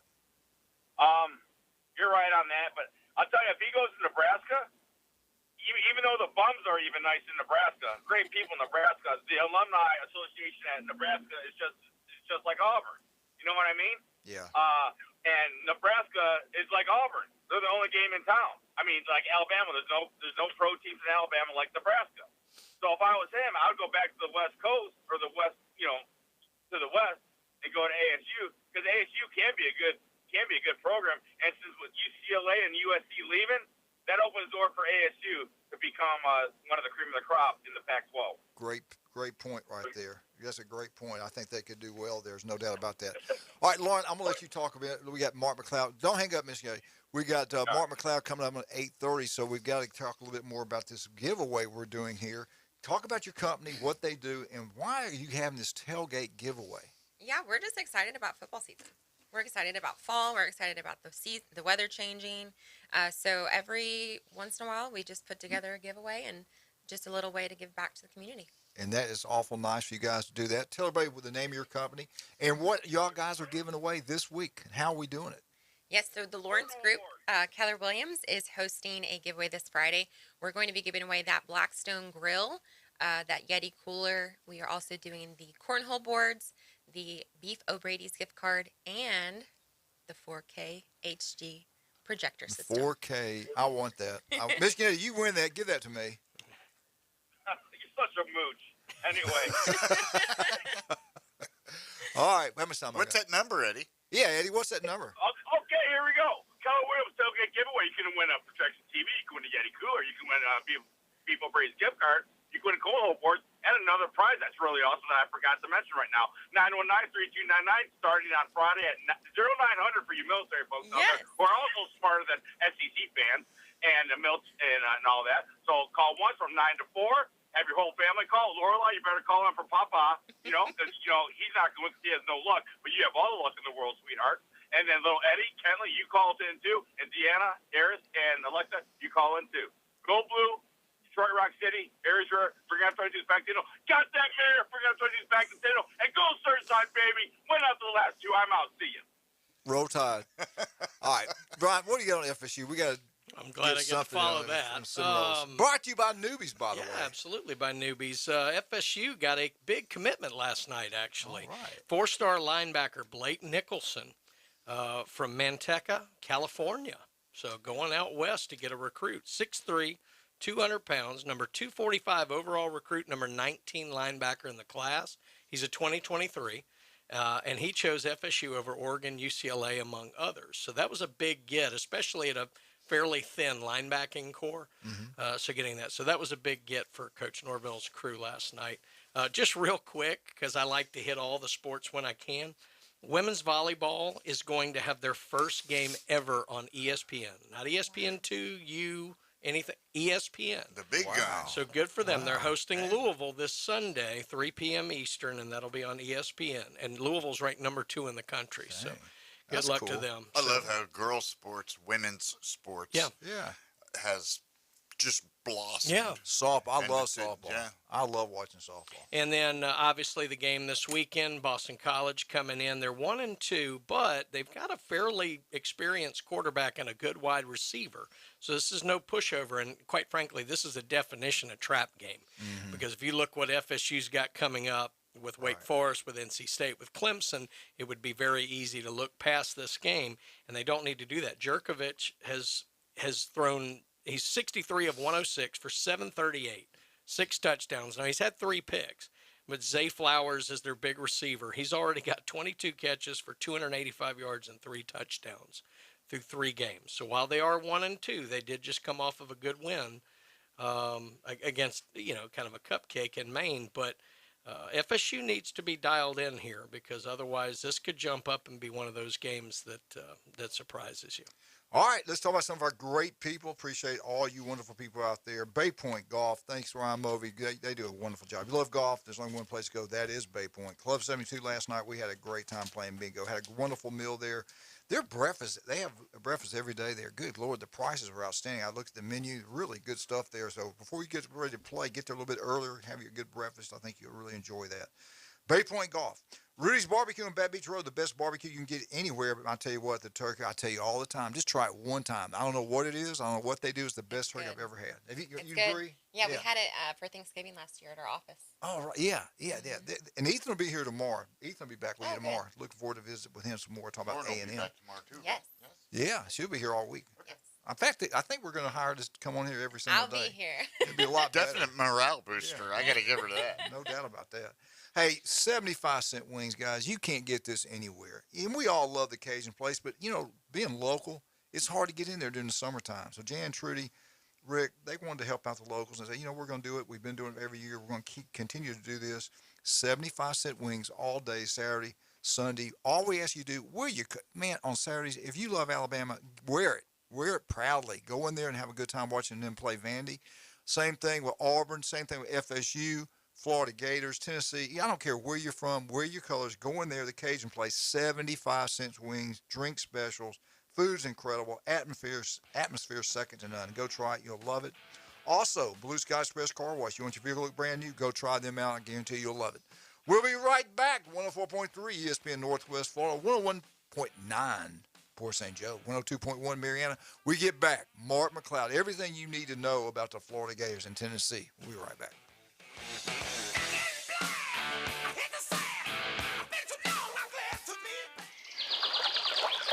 104.3 ESPN Northwest Florida has the real local fishing report. This is Tim from Bay Breeze Bait and Tackle. Join me every Thursday afternoon at 5:15 during the Afternoon Underdogs and Friday mornings during the 6 a.m. hour. It's accurate, concise content from local anglers right here on 104.3 ESPN Northwest Florida. Dear past, present, and future football watchers, you know why we're here. The football season is back! Woo! That means those pregame barbecues with an ice-cold Pepsi, totally back. Your perfectly placed football watching corner seat, back and comfy as ever. 18 Sundays of touchdown scoring, Hail Mary throwing, ice-cold Pepsi flowing football action.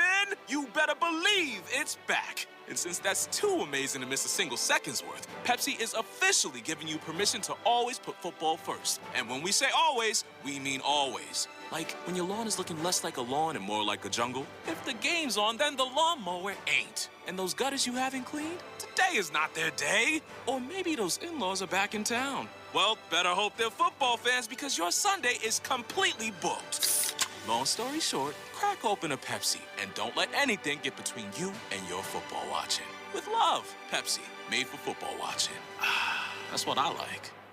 Sykes Concrete has been in business in this area since 1947, and 3 generations later, they're still going strong. See Sykes Concrete for dirt, sand, rock, and concrete. They can handle any size job from the smallest to the largest. Sykes Concrete pays CDL truck drivers some of the highest wages in Bay County, making $50,000 to $75,000 a year, including holiday and vacation pay, plus health insurance. See Hugh Sykes at Sykes Concrete, 8030 Highway 77 on the right, just north of Southport Elementary School. If aliens showed up tomorrow and said, take us to your leader, you'd bring them to the Coach James Hale Show. Danger, Will Robinson, danger. Live from the J. Michael Studio on 104.3 ESPN Northwest Florida.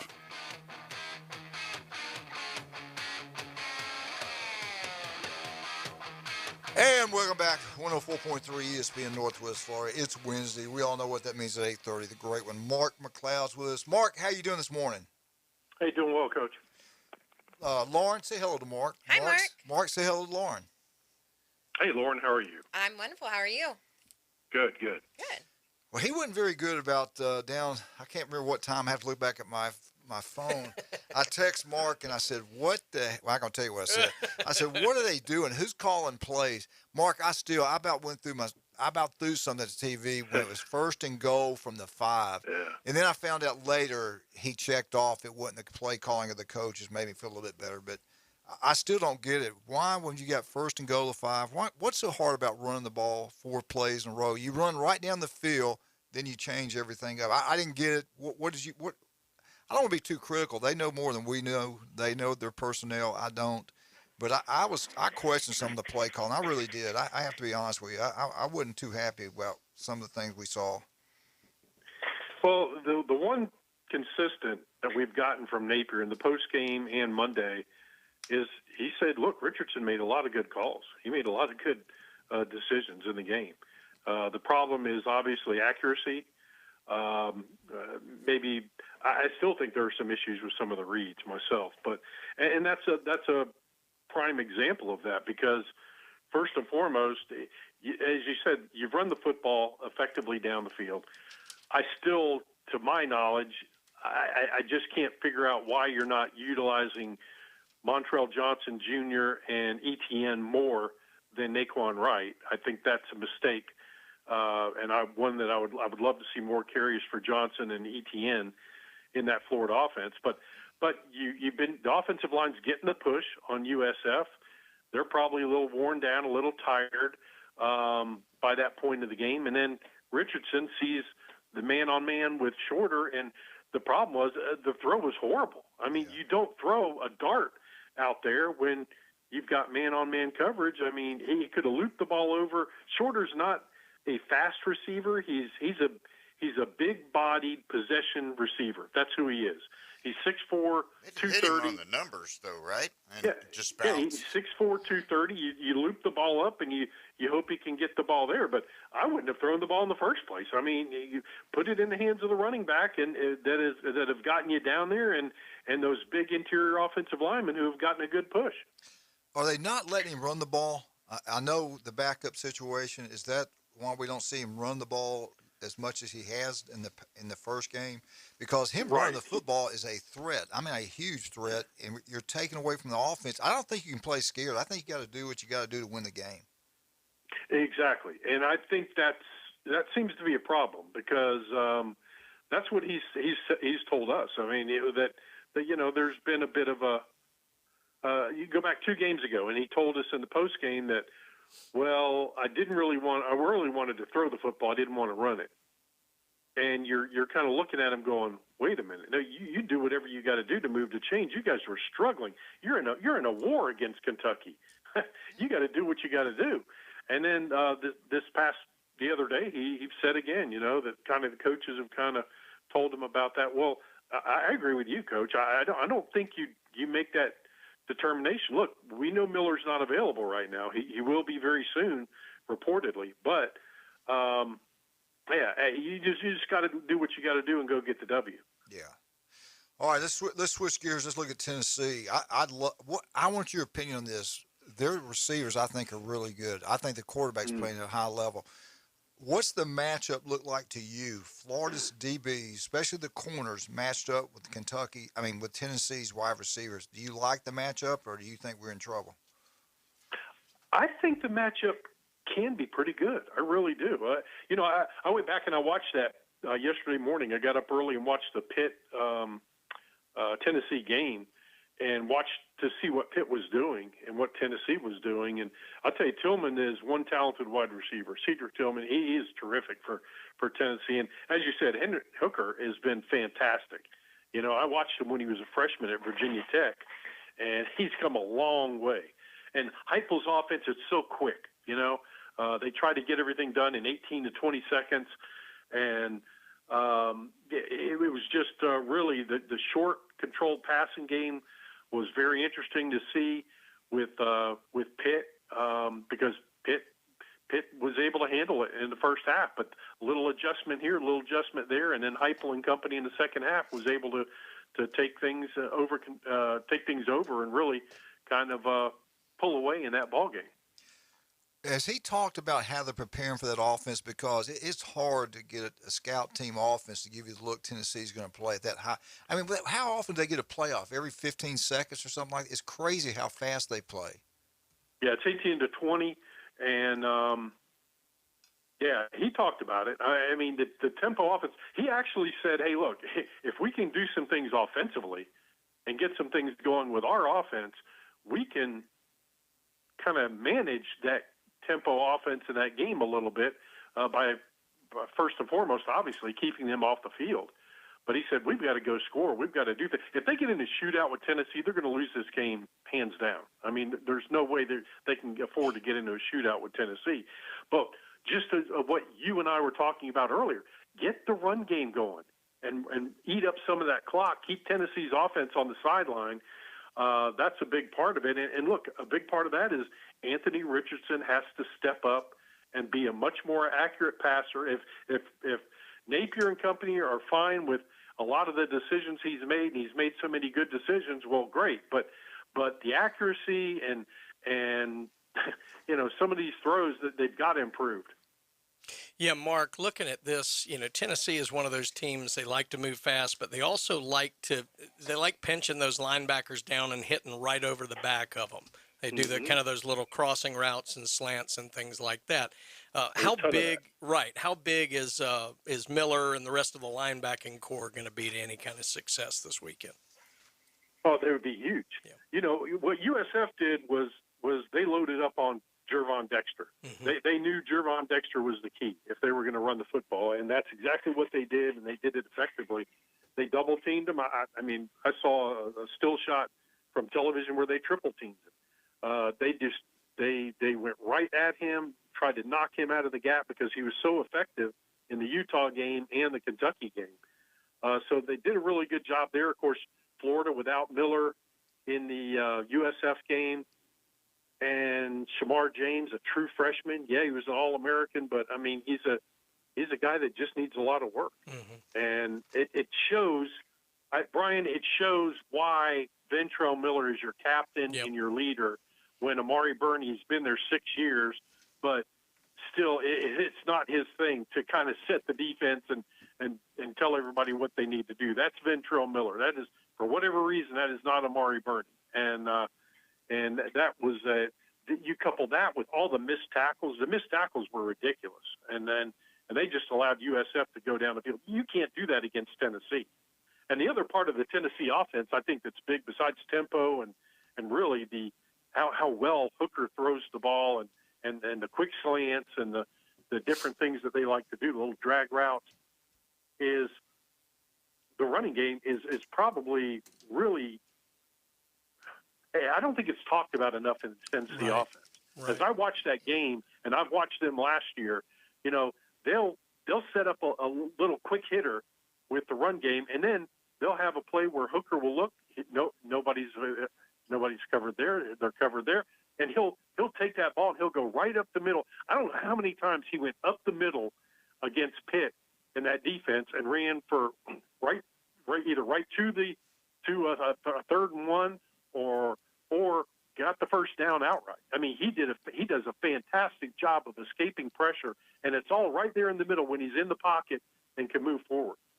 I'm impressed the way they're coached at Tennessee. They play hard. I don't care what the score is. They don't give up. They don't quit. They keep fighting, and they've won these ball games. I got to give that guy a lot of credit. He's done a good job at Tennessee as far as the head coach and his staff. Mark, Florida's owned Tennessee 31-20. I tell you what, we got a break coming up. I'll ask you this when we get back. We got Mark McLeod with us. Lauren, real quick, let's talk about let's get some more love out for you. What's going on this weekend? Somebody might just turn on the radio right now. That's right. So again, we are having a huge giveaway on Friday. Probably the biggest giveaway we've ever done at our company. We are giving away 5 different prizes: a ultimate tailgate package. You can win a Blackstone grill, a Yeti, a 4K HD projector system, cornhole boards, and we have wings, $100 worth of wings. You can't start calling in till Friday, 9 a.m., right? And John, tell them that phone number. I know you know it now. That's 850-919-3299. Just go ahead and get that tattooed. Yeah, it's perfect. Right there on your arm. After the show ends, you can start calling. Right after the show, you can start calling this Friday. And Lauren's going to be here with us the rest of the week to remind us of all these goodies. Please call in and get you some good stuff right You're crazy if you don't. Mm-hmm. El Rodeo Tequila Bar and Grill. You want to have a great time watching the Florida-Tennessee game, 2:30 CBS. They'll have it playing everywhere in there. Man, you buy a beer, get one free. You buy a margarita, get one free. House wine, buy one, get one free. The food's incredible. The newest and best Mexican restaurant in Bay County, right across the street from the Navy base. Go try it out. I think you'll be really pleased and happy with everything there. Buffalo Rock, thank you guys for all the great things you do for Bay County. Appreciate it. Let's support them. Pepsi, Dr. Pepper, they do an incredible job down there. Also, don't forget about Max Fit Sports Nutrition. Do you want to look better, feel better? Jason Kovaleski. We'll see him Friday in here. Newbies, 3 great locations. The Mothership, best bands in the Southeast every Friday and Saturday night. Also, Newbies 2 on the Curve, the place to watch all college games, NFL games. John and Charlotte, appreciate everything you do for the community. Wonderful people. Get out to Newbies and support them. We'll be right back. 104.3 ESPN Northwest Florida, 102.1 Mariana, 101.9 Port St. Joe. Mark McLeod, when we get back, all you need to know about the Florida Gators.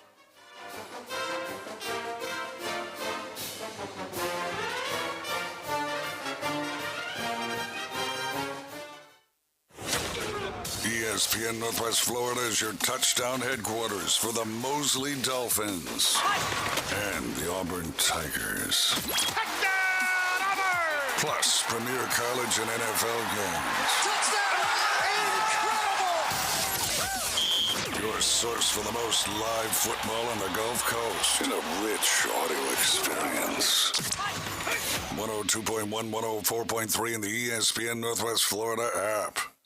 Good Wednesday morning. Partly to mostly sunny skies today with temperatures just over 90. Northeast wind 5 to 10. Water temperature in the Gulf 84. Mostly clear around 74 tonight. Thursday, the first day of autumn. Mostly sunny, about 95 degrees. More the same for Friday. This weather forecast has been brought to you by KHS and Associates, your source for affordable health insurance. For 104.3 and 102.1 ESPN Northwest Florida, I'm meteorologist Tim Root. We know that juicy, cheesy, grilled to perfection burger sounds amazing, but it does sound like something is missing. Pepsi, baby! The yin to this burger's yang. Burgers and Pepsi go together like burgers and Pepsi. This perfect blending of flavors makes every bite of lettuce, every sesame seed on the bun, and every sip of that crisp, refreshing, ice-cold cola a journey to Foodtopia. Burgers, better with Pepsi. That's what I like. Is that the sound of an ooey gooey, cheesy, crunchy slice of P-I-Z-Z-A? Obviously. But as good as that sounds, we think it can get even better. Oh, yeah, that's the sound of a freshly opened fizz-filled Pepsi. The only thing that can take this flavor medley of crunchy dough, mouth-watering cheese, and savory sauce to the next level. How about another bite? Pepsi and pizza sound like a match made in heaven and taste even better. Pizza. Better with Pepsi. That's what I like.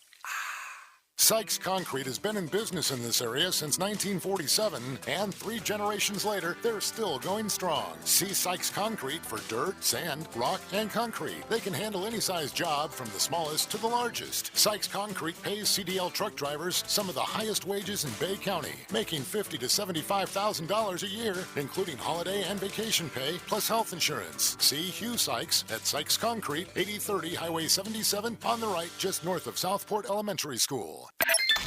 When he played football, helmets had not been invented yet. Players played both sides, and quarterbacks weren't afraid of needles. It's the Coach James Hale Show, live from the J. Michaels Studio. 104.3 ESPN Northwest Florida. Go Gators! Big game, college game days there. That's one of the big national games this week. Tennessee, Florida, 2:30, CBS. About time that's one of the big national games again. The Utah game was huge. This is a lot of national press for Florida. I like this. It's really good for the Tennessee Volunteers. Florida's own Tennessee, 31-20 overall. Steve Spurrier was 8 wins versus out of 12 games. Game day, Tennessee's record at game day, every time they've been involved in game day, their record's 9 wins, 12 losses. At home, they're 3-6 game day, and guess what? They are against the Florida Gators. They're 3-6. Florida kicking their butt on college game day with them being there. Mark, what do you think? Are the kids' mindsets? I don't think they're going to be intimidated going up to Knoxville. They played Utah, but you know what? Every team's different from the ones in the past. I just still don't think Florida's going to be intimidated to Tennessee. What do you think the mindset of the players are going to be like? Yeah, I think they'll be fine. Although this is a first road trip for Napier and company, so you got to keep an eye on that. Most coaches do things very similar, but we'll see. We'll see what happens. Florida used to own Kentucky too, but that's kind of gone by the wayside. Mark Stoops is an awfully good coach, and look, to your point in the last segment. I mean, Heupel is a good coach. He's doing a lot of good things defensively. They're very aggressive. I watched that again. That Pitt game, they came from the outside several times after Slovis, and they got a lot of hits on him. And then they really started with the delayed blitz by the linebacker or the safety, and up the middle, and they got to him then too. But to that kid's credit, he was releasing the ball and getting it to usually the right receiver in that first half before Tennessee defenders could bring him down. But that's going to be the charge on Richardson. I mean, are they going to come after him and be as aggressive as they were against Slovis and Pitt? Because remember, that was a pretty good offensive line for Pitt. They were down a man, but overall, that's a good offensive line too. So, and try to force Richardson into making some bad decisions, or in his case, really bad throws where it can be picked. USF got 2 in the second half last week. We go against a quarterback that couldn't throw. We're going to go after him. We're going to attack him. If he can throw, all you got to do is pray. I mean, really. Yeah. If you got a good quarterback, they always got a chance to beat you. So I think they're going to get after him.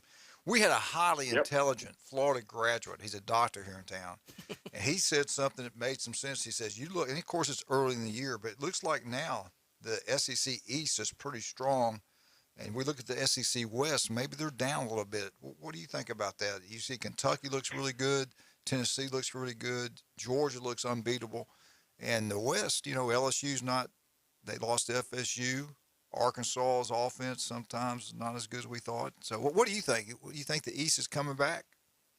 Yeah. Oh, I thought that before the season began. I thought because of quarterback play in part and coaching. I mean, you look at the East, the big three. Georgia, I mean, they are playing even much better defensively than I thought they would. I thought there might be a few hiccups here and there, but they're just steamrolling people. And then, of course, you look at Kentucky with Mark Stoops, and who's been there for so long, a good staff. He's done a good job of developing players, he and the staff. They've got a really fine quarterback in Will Levis. Rodriguez is coming back. That's going to be a bonus for the Wildcats. That defense is playing a typical Mark Stoops defense. You've got some really good players there that are going to be drafted within the first 3 rounds of the NFL draft, 4 rounds certainly. And then you look at Tennessee, and Josh Heupel has that offense going, that defense. I was really pretty impressed with the defense overall, what I've watched with Tennessee this year. So, they're the big 3, and right now, can Florida find itself with Richardson and company? Spencer Rattler has not been who I think Gamecocks fans thought he was going to be yet. They've got some issues over at South Carolina they've got to address, but the potential's there. The potential's there for these guys to kind of put it together. We've only played 3 games.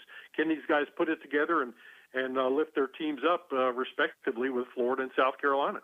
What do you think the point spread? Tennessee -11, over under 62.5. What do you think about both of those?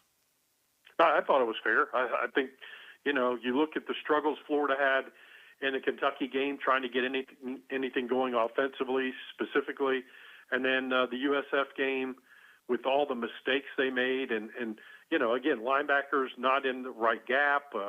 They were able to move and kind of neutralize Jervon Dexter for a good part of that game. The defense.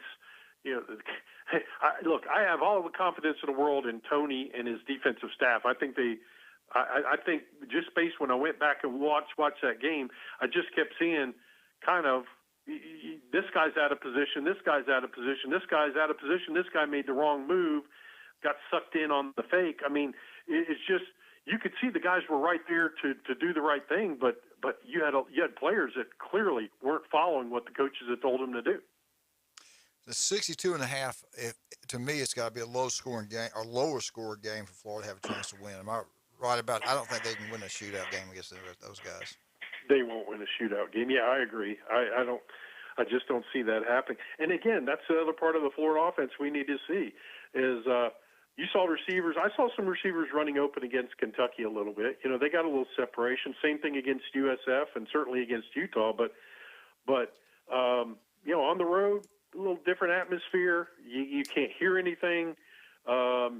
It can make it a little bit bigger challenge. And I'll be honest with you, I was pretty impressed with what I saw later in the game after the adjustments were made with the Tennessee secondary versus the Pitt wide receivers, because Pitt has a couple pretty good wide receivers. They got one guy that really stands out.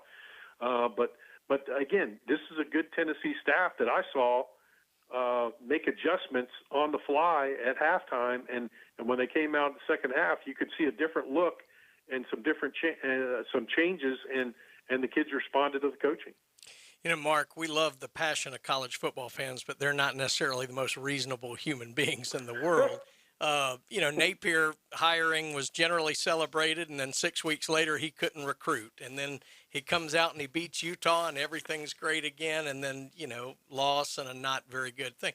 My question to you is, what's kind of the mood like in Gainesville on the call-in shows, the message boards? Is it cautious optimism, or is it a little bit of what we saw toward the end of the summer? I think it's optimistic. I really do. Sure, you have your bridge jumpers, but every program has those guys.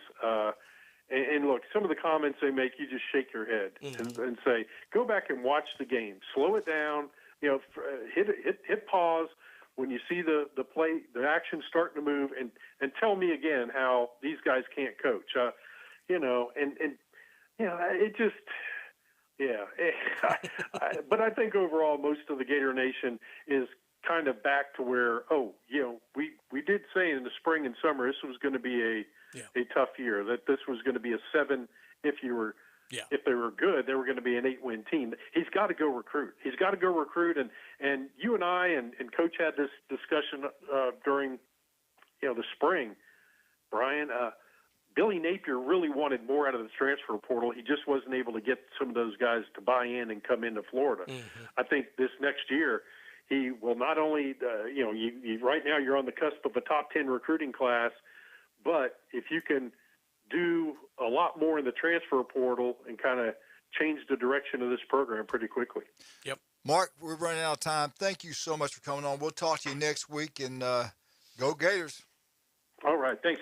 Bye-bye. Bye-bye, Mark. All right. That Lawrence Group big giveaway this Friday. Can't wait. 850-919-3299. Starting Friday. Yeah, Friday, 9 o'clock. We all got it now.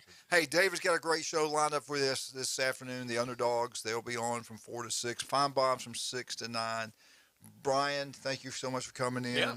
It was crazy today. Glenn, thank you for the donuts. I will see you tomorrow. Ethan Boyd will be here. And there's somebody. Anyway, we got a great show lined up tomorrow. Oh, yeah. Mosley Day tomorrow, the big football game they got. I think they're at Wakulla. I think they're playing Wakulla this week. That's a huge game. All right, we're out. 104.3 ESPN Northwest Florida, 101.9 Port St. Joe, 102. Mariana.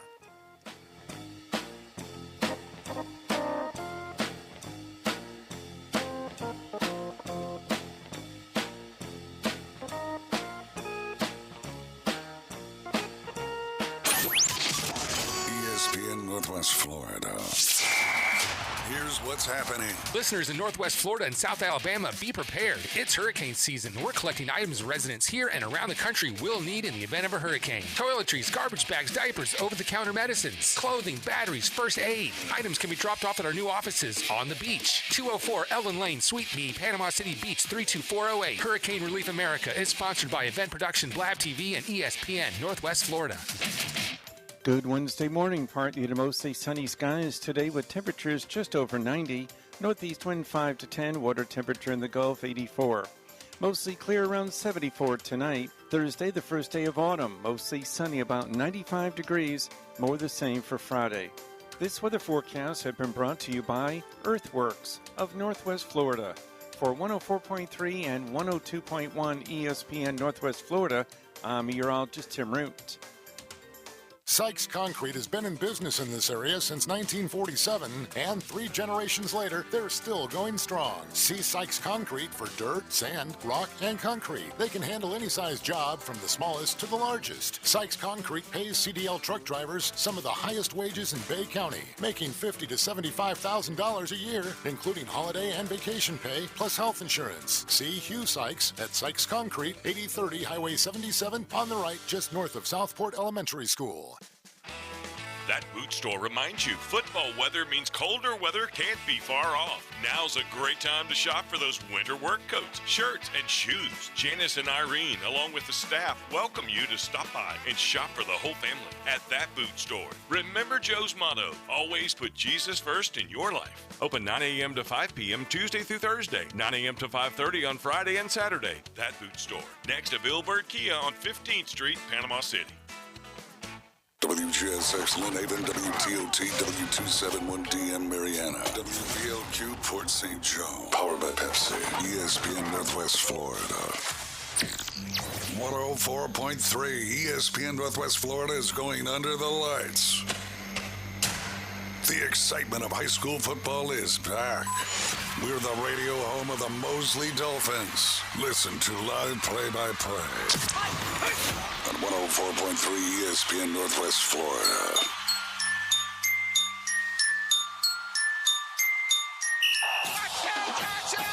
Welcome to the Dan Patrick Show, hosted by the incomparable Dan Patrick. I was pretty rough on Josh Allen when he first got into the NFL. Indeed, you were. Harken back to 2018, Josh's rookie year. Who's going to have the biggest impact? I'm going to go Josh Rosen. Josh Allen is the girl with the great personality. Now 2019. Josh Allen is not an NFL quarterback. He's rough, man. Are you sure it's not the system there? Maybe the coaching? What, the system to not complete passes? Surprisingly, this one is from April of 2020, after Josh threw for 4,500 yards and 37 touchdowns. Jordan Love could turn out to have a more successful career than Josh Allen. What? Oops. Sorely mistaken. Broadcasting from the Mercedes Man Cave. Stand on that. Shame. And tell us why you thought that. Shame. This is Dan Patrick. Maybe I was incorrect in my assessment of Josh Allen. In the early part of his career, I didn't think he knew how to play the position. He's playing it as well as anybody. We'll talk to Rex Ryan coming up next hour. course, the Jets head coach started out as a defensive coordinator. If you were going to devise a game plan for Josh Allen or Patrick Mahomes, who would you pick that you would want to go against? David Cohn, former pitcher, now works for the Yankee Network, the Yes Network.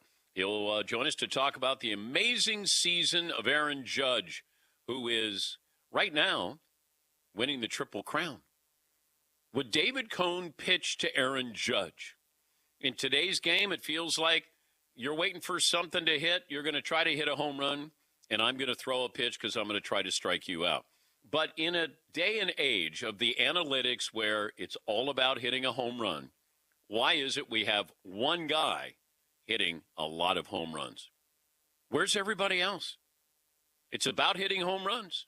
That's the analytics. Do you realize, when's the last time somebody hit a certain number of home runs and the person who was in second place was 20 home runs behind them? Kyle Schwarber, I think, has 40. Aaron Judge with 60. I don't know the last time you had that separation. I don't know if it was with Barry Bonds. Yes. Are you making a statement? A statement. With that, or is that a question? It's a questionable statement, I think is what it is. It kind of feels like you're saying something with that. Well, I don't know if it means testing's working, so you're not getting as many flukes to hit 50 or 60 home runs, that Aaron Judge might be a clean home run champ, maybe. I mean, there's suspicions. There's always going to be suspicions. But baseball is to blame for it. Because we did buy into everything. You believed everything. And then all of a sudden, you didn't believe anything. And now we're kind of working our way back. But with Aaron Judge, is he the true home run champ? If he does get to 62, there's probably a lot of people who are going to think that way. Go back to the former commissioner, Bud Selig.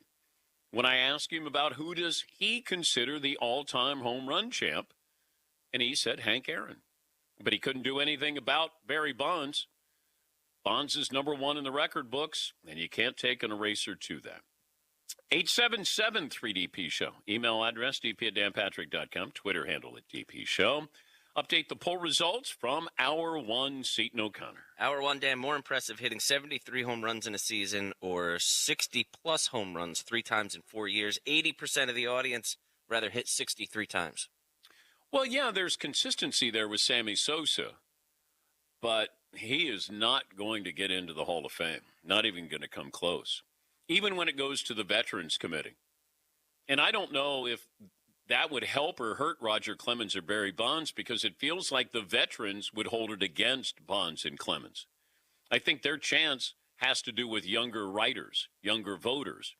But Sammy Sosa's name never comes up. We say good morning if you're watching on Peacock. That's our streaming partner. Those on Chat Row, we say good morning. If you'd like to dial us up, operator Tyler standing by with my puppy there in the background, probably sleeping when he is sleeping. And so is Penny. Go to danpatrick.com. We celebrate Paulie's birthday for the entire week. Great. Super. Yeah. You buy one T-shirt, you get 50% off the second T-shirt. Also, Penny's Bang Biscuits are there. We have 2 different sizes for your puppies. All right, we'll get phone calls coming up. As I mentioned, David Cohn from the Yes Network will join us as well. And Rex Ryan, ESPN NFL analyst, will join us coming up as well. Jerry Jones, Dr. Jerry Jones, had an update. Somebody should just give him a doctorate. Just make him a doctor. It's anterior cruciate. Metatarsal. Here it is. Here's Jerry Jones giving us an update on Dak Prescott. You'll see probably a real advancement in his timeline. I don't know when that is. I do know that I think after a good airing out last week, everybody recognizes that he'll be back sooner rather than later as far as the timeline. And it really could be a minimal of 2 weeks up here in my mind. Now, that's very optimistic. I appreciate that he wants to give me an update if I'm a Cowboys fan. But if I'm Dak Prescott, I don't want Jerry to be speeding up my timeline. And I don't want you to prepare for Dak Prescott if you're going to face him in a couple of weeks. How about we just say when Dak gets ready, he'll be back. We're looking forward to him coming back maybe sooner, but you never know. You can't do that. You can't. Sutures. You can't. You just got to be fair to Dak Prescott, who's gone through all of the ankle surgery, and now you got the thumb, and now coming back, and we expect him back in a couple of weeks quicker because he's a cowboy and he heals quicker. Hemoglobin, see? I was in the room with the doctor. I said, use staples, not stitches. It'll heal faster. He listened, as he should. Laparoscopic. When the doctor said scalpel, I said right here, and I gave it to him. More suction, I said. Go with a lighter touch, Doc. It'll help with the healing process. Think of the team. Can you imagine you wanted to be in the room? I would not be shocked if you said that Jerry Jones wanted to watch the surgery. Who's going to wash my hands? The same kid who does my glasses? Can you help me here? Can I get some scrubs here? They got to be dark blue and white. Yeah, and a big star on the front. And I like my name on the back. Yes, Marvin. There's cowboy scrubs for sure in that delivery room. Oh, sorry, in the operating room. Yeah. Got to have a skylight in the operating room, get the sun down here, God looking down on the surgery. Just like the ballpark. Do you think there's an opening there in the ceiling of where he's having his surgery? So God can watch Dak go under the nut. JC. Check out the spleen. Nathaniel Hackett Jr. III, he's still the Broncos head coach, and he said the obvious yesterday at his press conference. So we got to make sure the communication is clear and concise. I need to do better at making decisions faster and quicker and getting that information to the quarterback and being on the same page with him. It's got to improve. It's about organization and communication. We just need to tighten that process up so we can make better decisions faster. The most important thing is being on the same page with Russell also, and I think I could do a better job in making him aware of that. Yes, you can. Lobotomy. I dated a girl named Anastasia. She's hot.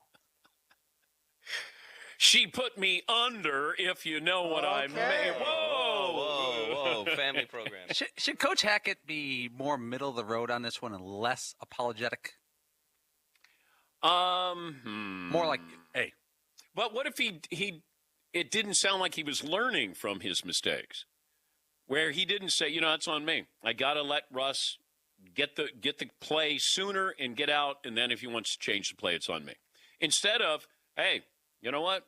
This is the way I coach, or this is the way we're going to do it. I want my coach to I want him to at least be honest with my players. He doesn't have to be honest with the media as much as the players need to know, hey, that's on me. I got to get you the play sooner so you come out of the huddle and you're ready to go. Yes. It feels like he's falling on the sword a little too much. Oh, you don't want your coach that apologetic? No. Okay. No. I don't want to be so apologetic that I sound incompetent. Ooh. And there's maybe a fine line between that, but maybe it's a little too much about, is it just dawning on you that you have to make decisions quickly at the end of the game? Well, he's new to the press conference because when you're, a quarterback's coach or an offensive coordinator, you're not talking to the media. Now you go in there and all of a sudden you're like, wait, what did I say? Wait, they're twisting my word. Wait, I didn't mean that. A little too much. Yeah. A couple of phone calls in here. Sean in Indianapolis. Hi, Sean. What is on your mind? Hey, good morning. Good morning, Dan. This is going back to your first hour and you're talking about memorabilia. And I started thinking, would you rather have Bo Jackson's bat that he broke over his head, Kurt Schilling's bloody sock, or Aaron Judge's record-breaking home run brawl? Oh, I want Schilling's bloody sock. Absolutely. Allegedly. Seaton's still not acknowledging the bloody sock. Whatever. Yeah. It's interesting. It tastes like ketchup. Fake surgery. Yeah.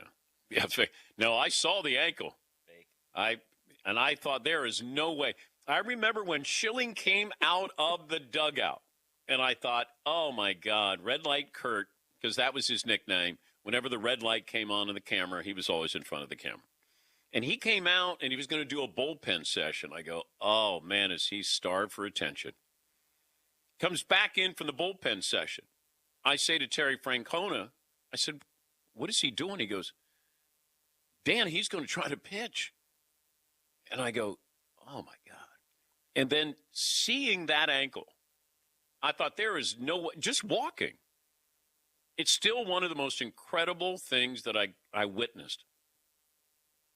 And even to this day, Seton, I don't care if he put ketchup on that sock. It didn't matter. Going out there, and why the Yankees didn't bunt 15 times that day, I'll never know. Because he couldn't go get it. I would have just bunted and made him use that ankle. Lost art. Yeah, it is. We're not going to bunt. We're going to take him deep. That would have been awesome, though. It would have. Like 3 batters right in a row, lay down a bunt, just making them work. Yes. Oh. Game 6. I think the Yankees knew that his ankle wasn't really hurt. So they were like, I'm not falling for this ruse. Ruse? Katie in Oxford. Hi, Katie. What's on your mind today? Good morning, Dan. I wanted to, well, first of all, 5'10" and down 35. Good for you. I believe that you guys should pull the tape from the last segment of the first hour. Fritzy clause, just in case Harlan and Sterling use it, so that you guys, or at least Fritzy, can put a cease and desist on it and fund his kids in college. Okay. Katie, thank you. Taking some legal matters. I think she's saying if this home run call that Fritzy had, potential home run call for Aaron Judge, that maybe we could sue and then Fritzy could make some money. That's an interesting thought. Yeah. Takes a while to get the whole copyright going and stuff. Yeah. But, it's our gift to America. That's all. It's our gift. Although college is very expensive. So It is. She does have a valid point. She as far does. as that. But we're not litigious on this show. We try not to be. No, we're not. We're not litigious. You know what that means, son. Yeah, we're not people looking for lawsuits to sue people. Okay. We don't want to take people to court just for bland reasons. All right. Matt in Tennessee. Hi, Matt. What's on your mind? Hey, Matt. I want to talk about Russell Westbrook. Thanks, Matt. Try to help him out. Oh, you think that he's calling from Probably Tennessee not. to talk about Russell Westbrook? Wouldn't that be bizarre? Lee in Oklahoma. Hi, Lee. Hey, Dan. 5'11", slowly losing to weight at 200. All right. I've got an Aaron Judge call. Probably can't do Todd justice, but got an Aaron Judge call, and I got a quick comment. My Aaron Judge call is the judge sentences himself to the record books with 62. Okay. So, and then, and just one quick thing. Why can't MLB just get the ball back? How come when the balls are hit into the stands, they automatically belong to the players? If a ball incidentally goes into the stands at a football game, basketball game, or soccer game, they're automatically taken back. But if they go into it at baseball, it's like once it crossed that line, it belongs to the fans. And I've always wondered that. Why do they have to ask for it back from the fans? Why can't they take it back? Well, it's tradition. And plus, there's so many baseballs that are put in play, foul balls, batting practice, plus the cost of a football or a basketball or a soccer ball, a whole lot different than a baseball. But there is that time-honored tradition. Never caught a home run ball. I got a foul ball off a ricochet behind home plate at Riverfront Stadium off the bat of Ron Santo of the Chicago Cubs. And it was one of those where I snuck down into the blue seats and foul ball behind home plate, and I just watched it hit right in front of me. And then it bounced up, and then I was the tallest person there, and I grabbed it. And I remember telling Ron Santo Ron signed the ball for me. I kept the ball. And I saw him in spring training many, many, many years later. And I said, hey, got a foul ball that you hit at Riverfront Stadium. And he signed a baseball. Yes, Tom? How many kids did you shove out of the way to get that Santo ball? How many kids? Well, I was a kid. So. Were you an older kid? How old were you? What's the cutoff? I was probably 14. I think that means I can push other kids out of the way. My 8-year-old just said you elbowed him in the face. He has a bloody nose now. Does that ball mean that much to you? I might have been tall for my age, but I had a mustache. No, I definitely didn't have a mustache. Yes, Marv. Now, I'm good with you pushing kids out of the way. If you have a curfew, you're all good with fighting for the ball. This was an afternoon game. Yeah, if all of you guys have to be home by the streetlights, then yeah, fair game. Yeah. But, yeah, that's the only baseball I think I ever got was a foul ball. No home runs. Yeah, Paul.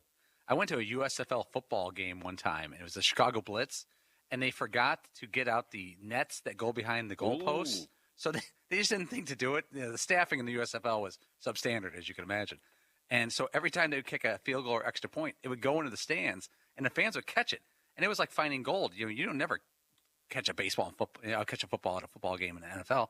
And the security was trying to come over, and the fans were like, "No, we're not giving it back." And they only had 6 security people in the whole place, so fans were keeping footballs that day. It's pretty cool. I almost got one, but a lot of big kids. Yes, Marv. I got an NFL football Colts Patriots game at Foxborough. Wait, did you steal it? I did not. The punter. So my mom was working for CBS at the time, and I was on the sidelines with my little credential, and the punter for the Colts, his last name was Kite. He was a black punter, like a unicorn. And he was Reggie Roby? He sure, yeah. And so he gave me one of the balls he was practicing kicking with. Oh, cool. Yeah, and I was like, all right, thank you. And I was like, damn, this ball is slippery. How can you catch this? Yes, Todd. Does that count as getting a ball when it's handed to you as opposed to fighting fans for it and it bounced a certain way and you got it? I don't know. He didn't catch it. It's like this far away from being like, oh, yeah, I got this NFL ball on eBay. It's basically the same thing. Like won the auction. What is that? Let me take a break. We'll talk to David Cohn, former pitcher. Would he pitch to Aaron Judge? And if so, how would he pitch to him? We're back after this Dan Patrick Show. Would you ever want to sit in this seat? Would you ever want to host a radio show? Would you ever want to be on SportsCenter, maybe local TV? Well, you got an opportunity thanks to Full Sail University, the Dan Patrick School of Sportscasting. Your degree is in sportscasting, not broadcasting, not communications, sportscasting. And we want to get you ready for a job, not an internship. When you graduate and you earn your bachelor's degree in about half the time, as short as 20 months, you choose to earn your degree. You can do it online or on campus. They got a beautiful campus in Orlando, Florida. And you can learn more about the Dan Patrick School of Sportscasting. Go to fullsail.edu/Dan Patrick. We just had one of our graduates, Dylan Kearns. He's working in Zanesville, Ohio, which is my hometown, at the NBC affiliate there. You get hands-on, practical experience, and when you graduate, you're ready for a job. Dan Patrick School of Sportscasting at Full Sail University. You can go to fullsail.edu/Dan Patrick.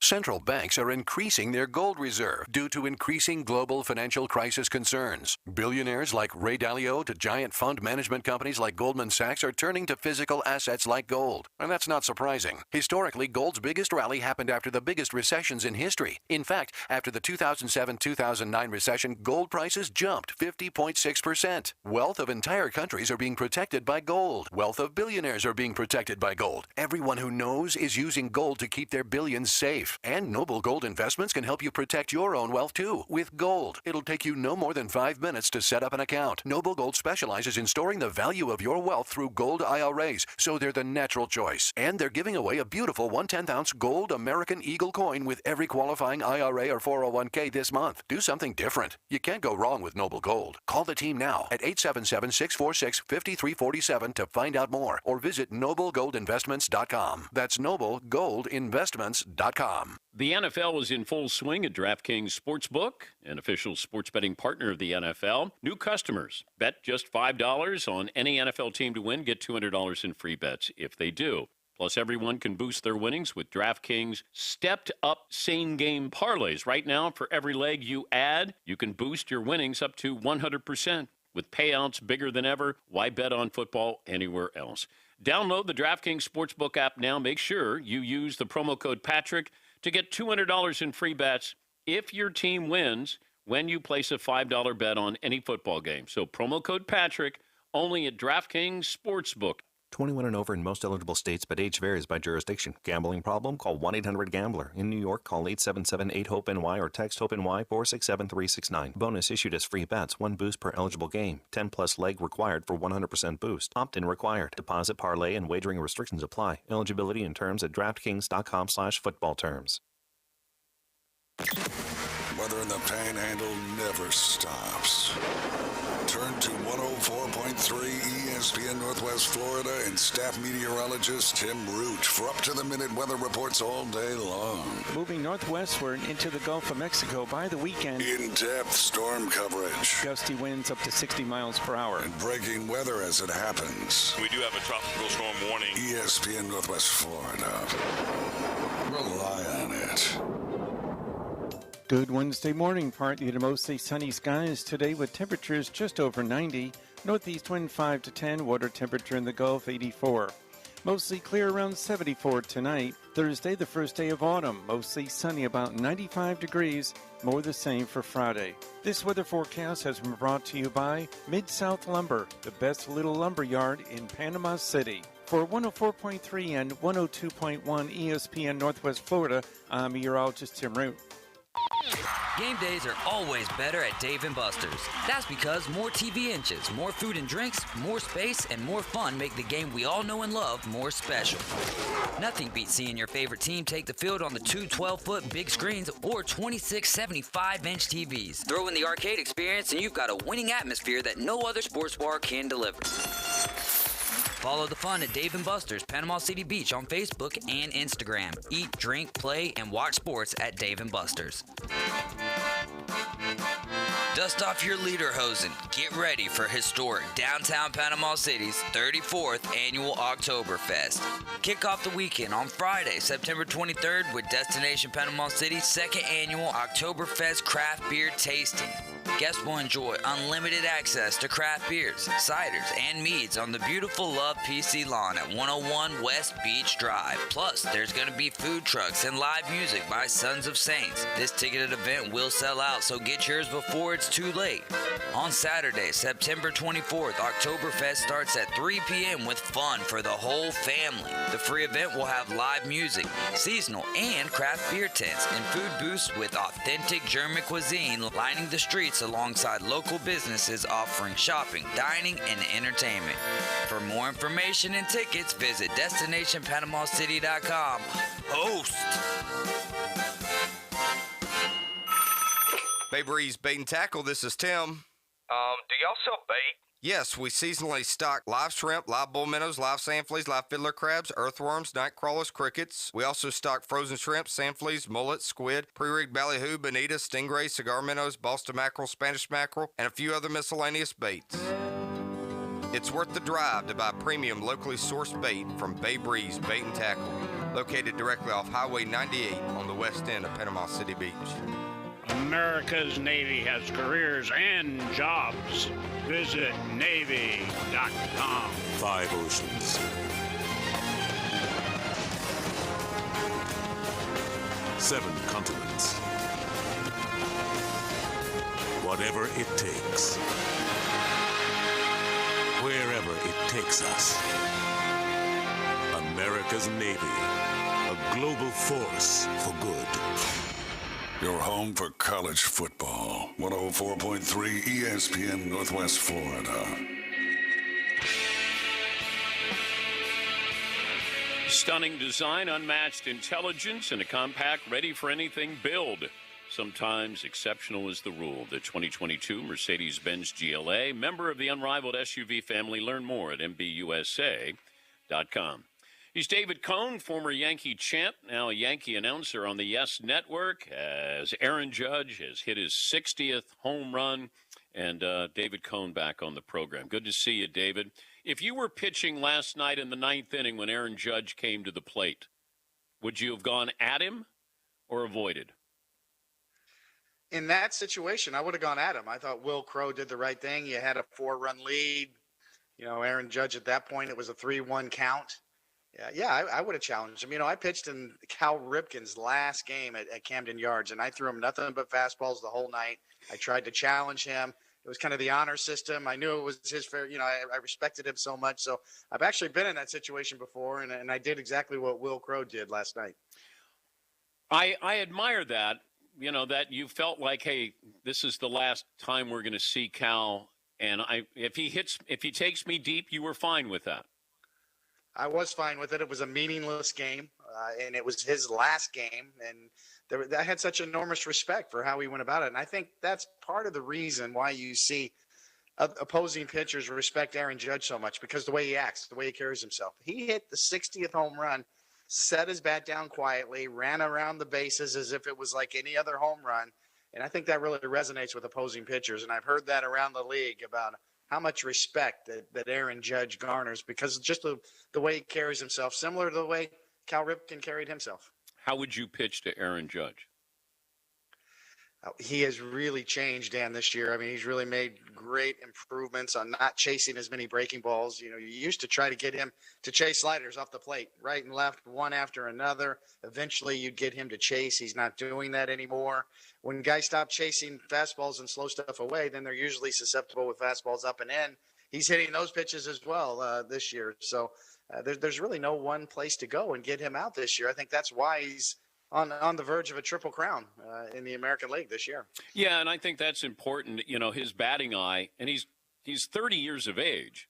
So that to me is what's interesting, that he is making himself better, learning to be a better player at age 30. That doesn't normally happen at that age.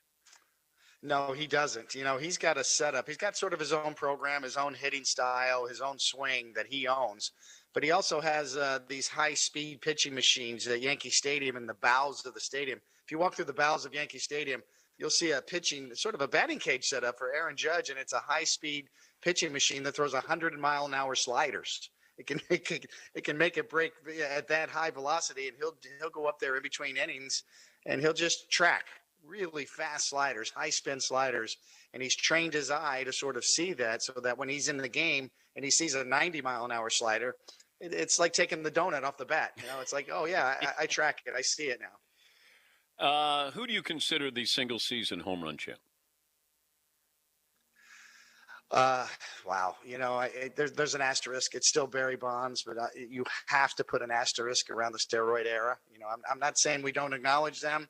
I'm not trying to be judgmental and holier than thou with my attitude, but I do think we need to acknowledge the elephant in the room that these guys probably were enhanced. They probably did use performance-enhancing drugs, even though we don't have definitive proof. We certainly know pretty well, that Barry Bonds did and Mark McGwire did. So you have to put an asterisk around that era. So who is the real one? That's the great debate. That's what makes this so interesting. That so a lot of people think it's right now. What Aaron Judge is doing is the real home run chase. And Aaron Judge himself, who grew up in the San Francisco area, still credits Barry Bonds. He said, "I was a kid watching Barry Bonds flip him into the bay at San Francisco." So, he considers Barry Bonds the real home run champ. So, yeah, that's what makes baseball so great.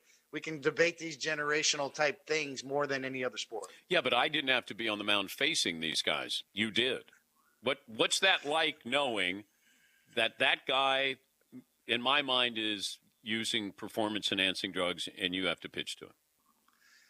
It was the lines were blurred back then in the 90s. I mean, with the benefit of hindsight, now I can look back and say, hey, wait a minute. I want my pitching numbers adjusted. I pitched in a different era here. Wait, my ERA was better than it really, really was. Well, that's why I look at what Pedro Martinez did, Coney. I mean, Pedro was – that's in the American League, in the steroid era, in the heart of it. And Pedro is dealing.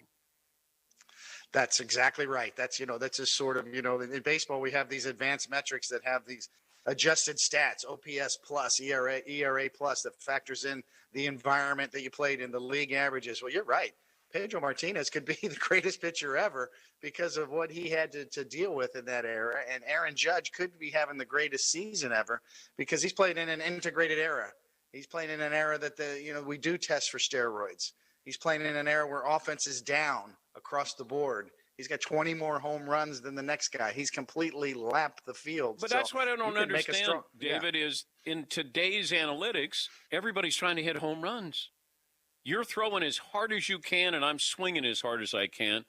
Why are home runs down? Well, I think partly is the baseball. Major League Baseball has talked about changing the baseball. There's certainly, Major League Baseball owns Rawlings, who makes the baseballs. They're on record as saying they're trying to make the baseball more uniform. The theory among pitchers in the major leagues is that there's two different baseballs. There's one that flies and there's one that dies.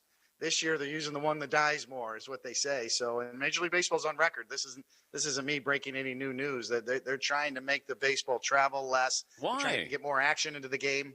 I think they're trying to have a uniform baseball that gets away from exactly what you're saying, where it's just a home run game. We want more contact. We want more action. That's why the rules are changing next year with the pitch clock, yada, yada, yada. That's the theory behind a lot of these changes. I wonder if pitchers pitched to Bonds when he hit 73, if he would have hit 100 home runs that year, David. It's a valid question, Dan. It really is, because you look at how many times he was walked. Yeah, I think, 200 times he was walked that year? Or 180. Yeah, at least 180, Paulie says. Yeah, 180, and a lot of those were intentional. A lot were unintentional. Buck Showalter walked him with the bases loaded one game. I mean, they go with four. Yeah, we'll suck up that run, and you go take first base. I mean, that's how ridiculous it became with Bonds. Oh my God! Did you face Bonds in that era? I faced him when he was in Pittsburgh, when I was on the Met in the National League. So, and then in 1992, we both were free agents, and he went to San Francisco. I went to Kansas City. So that was kind of the last time I saw him was his Pittsburgh days, the first 6 years of his career. I wonder about, you mentioned Judge growing up in the Bay Area. He turned down the deal with the Yankees, but didn't even counter that offer, I think, by the Yankees. How much concern do you think there is with the Yankees that maybe Aaron Judge does want to play someplace else? Maybe he does want to play in San Francisco. We just don't know. I mean, Aaron Judge has played this so close to the vest.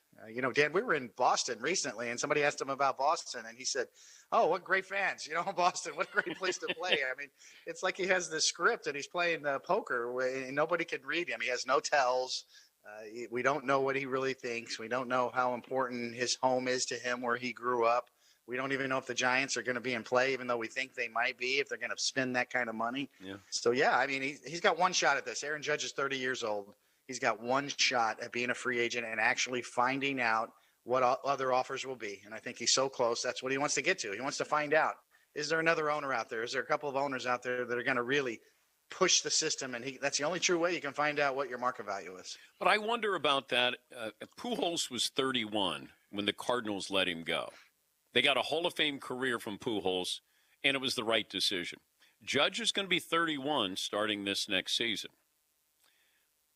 Would you sign him to a 10-year deal? Well, yeah, here's where the rubber meets the road. The reason there are 10-year deals out there is because the owners themselves want to spread out those costs because of the luxury tax. They could theoretically pay Aaron Judge what he's worth. What is the top of the payroll right now?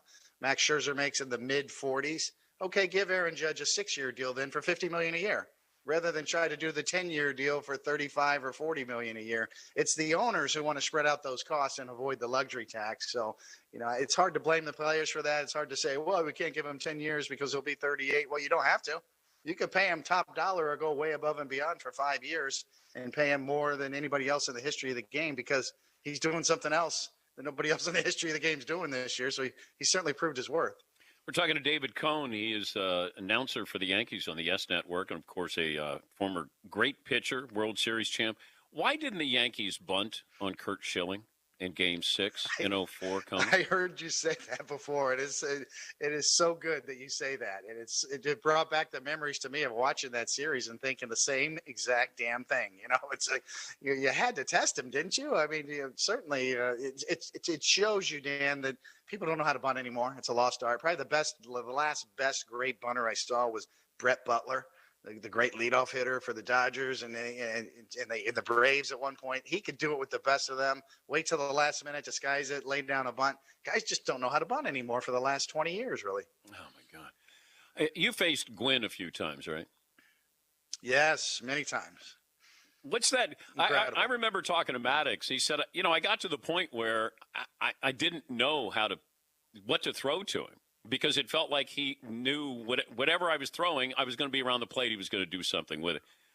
like they don't have batting eyes like that, and you don't get paid to hit for 360, 370. I mean, do you think we're ever getting back to that where you got Boggs and Carew and Ichiro and these guys, Brett, that it meant something to bat that high because the analytics, they're not going to favor you when it comes to making money.